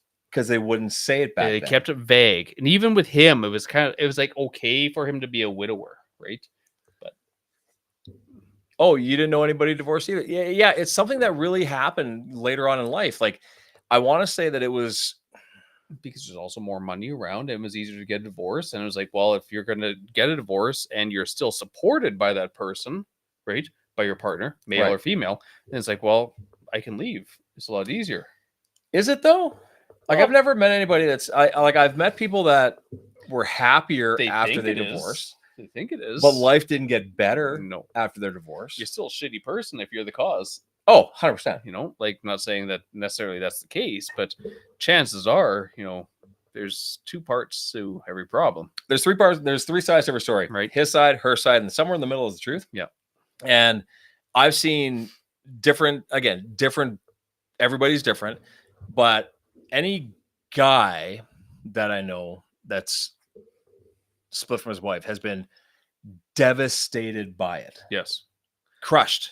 Well, okay. So how many songs do you have out there written by women about breaking up with a husband, trashing his car, he cheated? Couple of them. Yep. Right. And how many songs are there primarily about guys wishing they had a girl, wishing they could get back, the girl left them, pining for the girl? You're right. That's 100% accurate. Here's the thing. I've never seen a group of guys out at a bar celebrating a divorce. No. Never. No.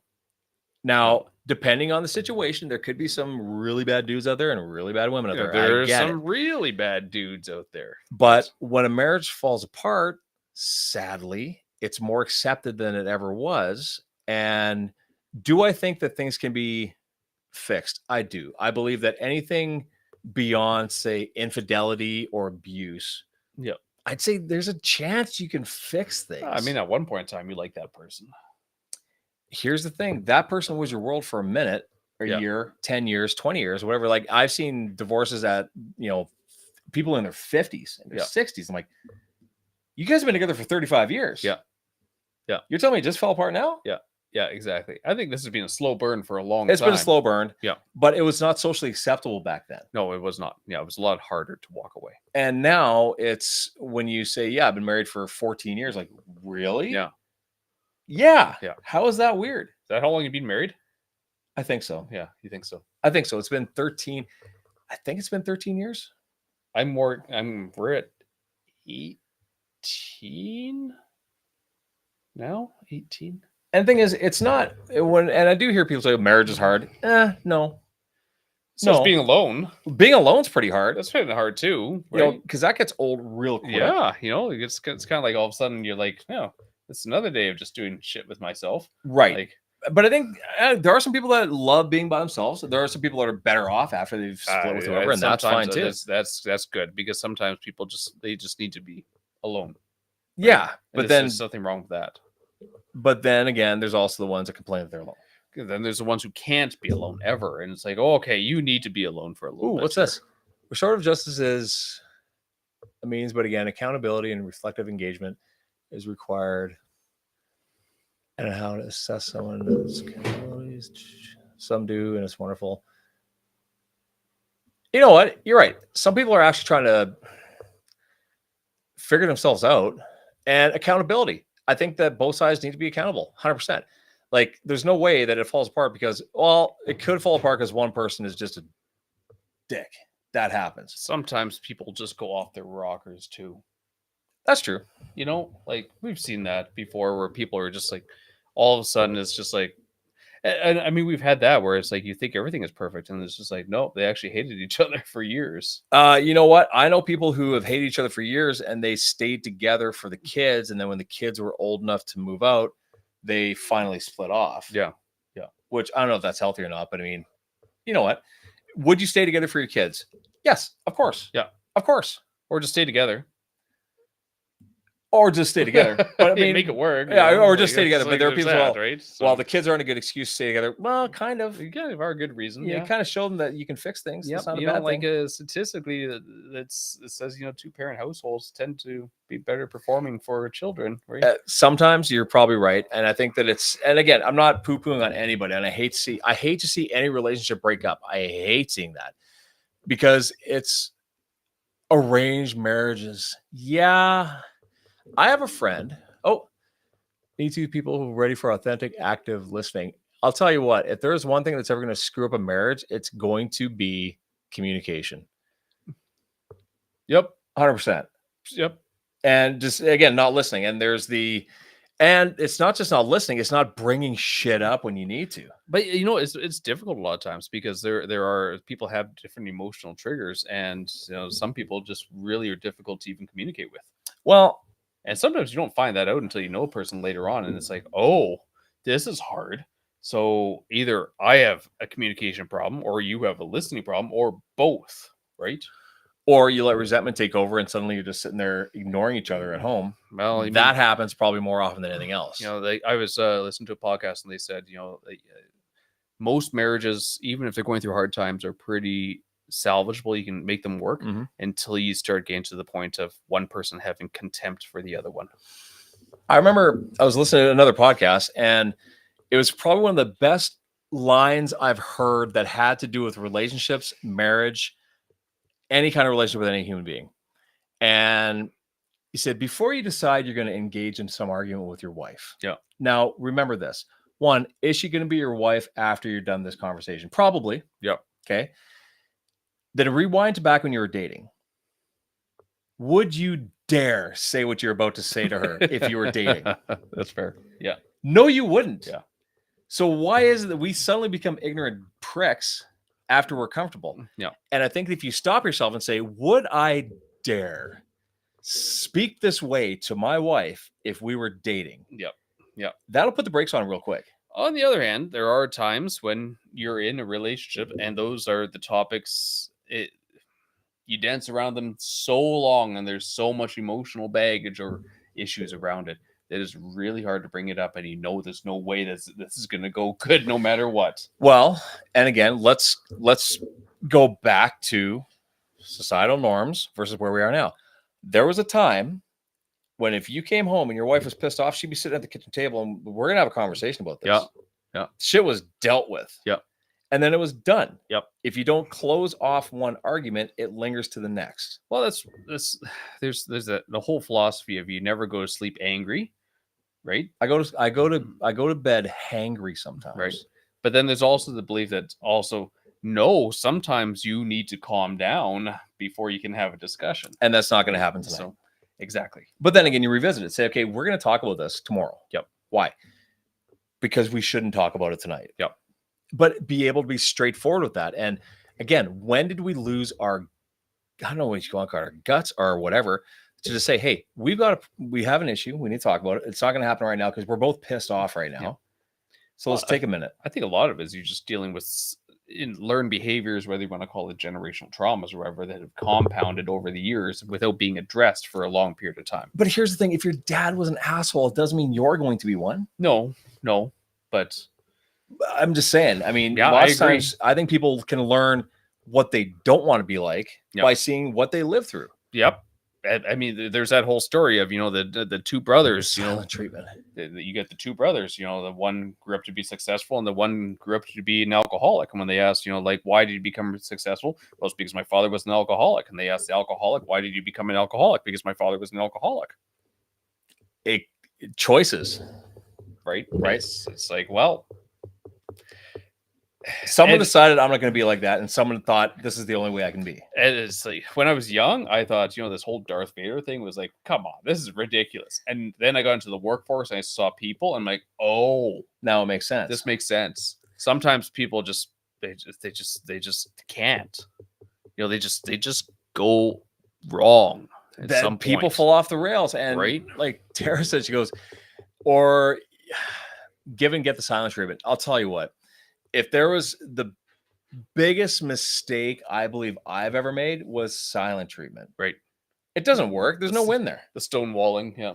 Stonewalling, silent treatment. Like, I'll tell you what, that is you might as well put 10 miles between you and your partner. Yeah.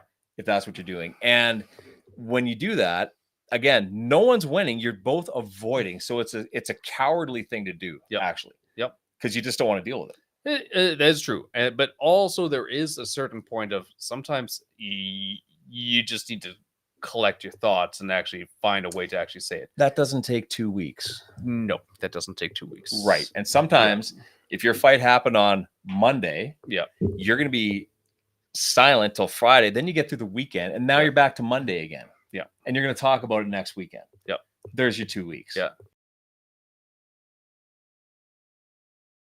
Yeah, that's fair. Should have dealt with this shit. Yep.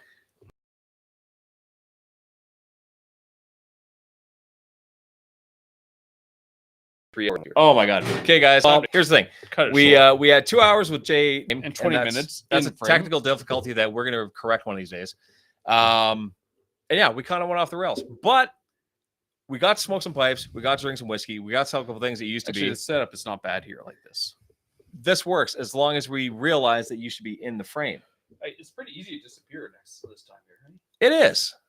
But guys, I think that this was our test run trying to do this together in here. No, we we've threw this solved together in all world of 5 problems minutes. and smoked some pipes. We and did. We it's smoked some good. pipes. We reflected on things that once were. And if I can give anybody any advice, if you see a man in a rocking chair smoking a pipe, cutting an apple with a knife, Take them seriously. and he is eating that apple off that blade, and he's giving you advice, listen to him. There's a good chance he knows what he's talking about because he's been around for a minute. Yep. Okay, guys, have a fantastic weekend. I'm going to walk around and be very unprofessional because I didn't put my controller near me. And yeah, enjoy the good night. warmth. We got one more nice weekend before it turns into winter. Whoop. Time to hit that bike. Get that bike up there. I know. Okay, guys. We're still going. We're still leaving. We're still leaving. We're out.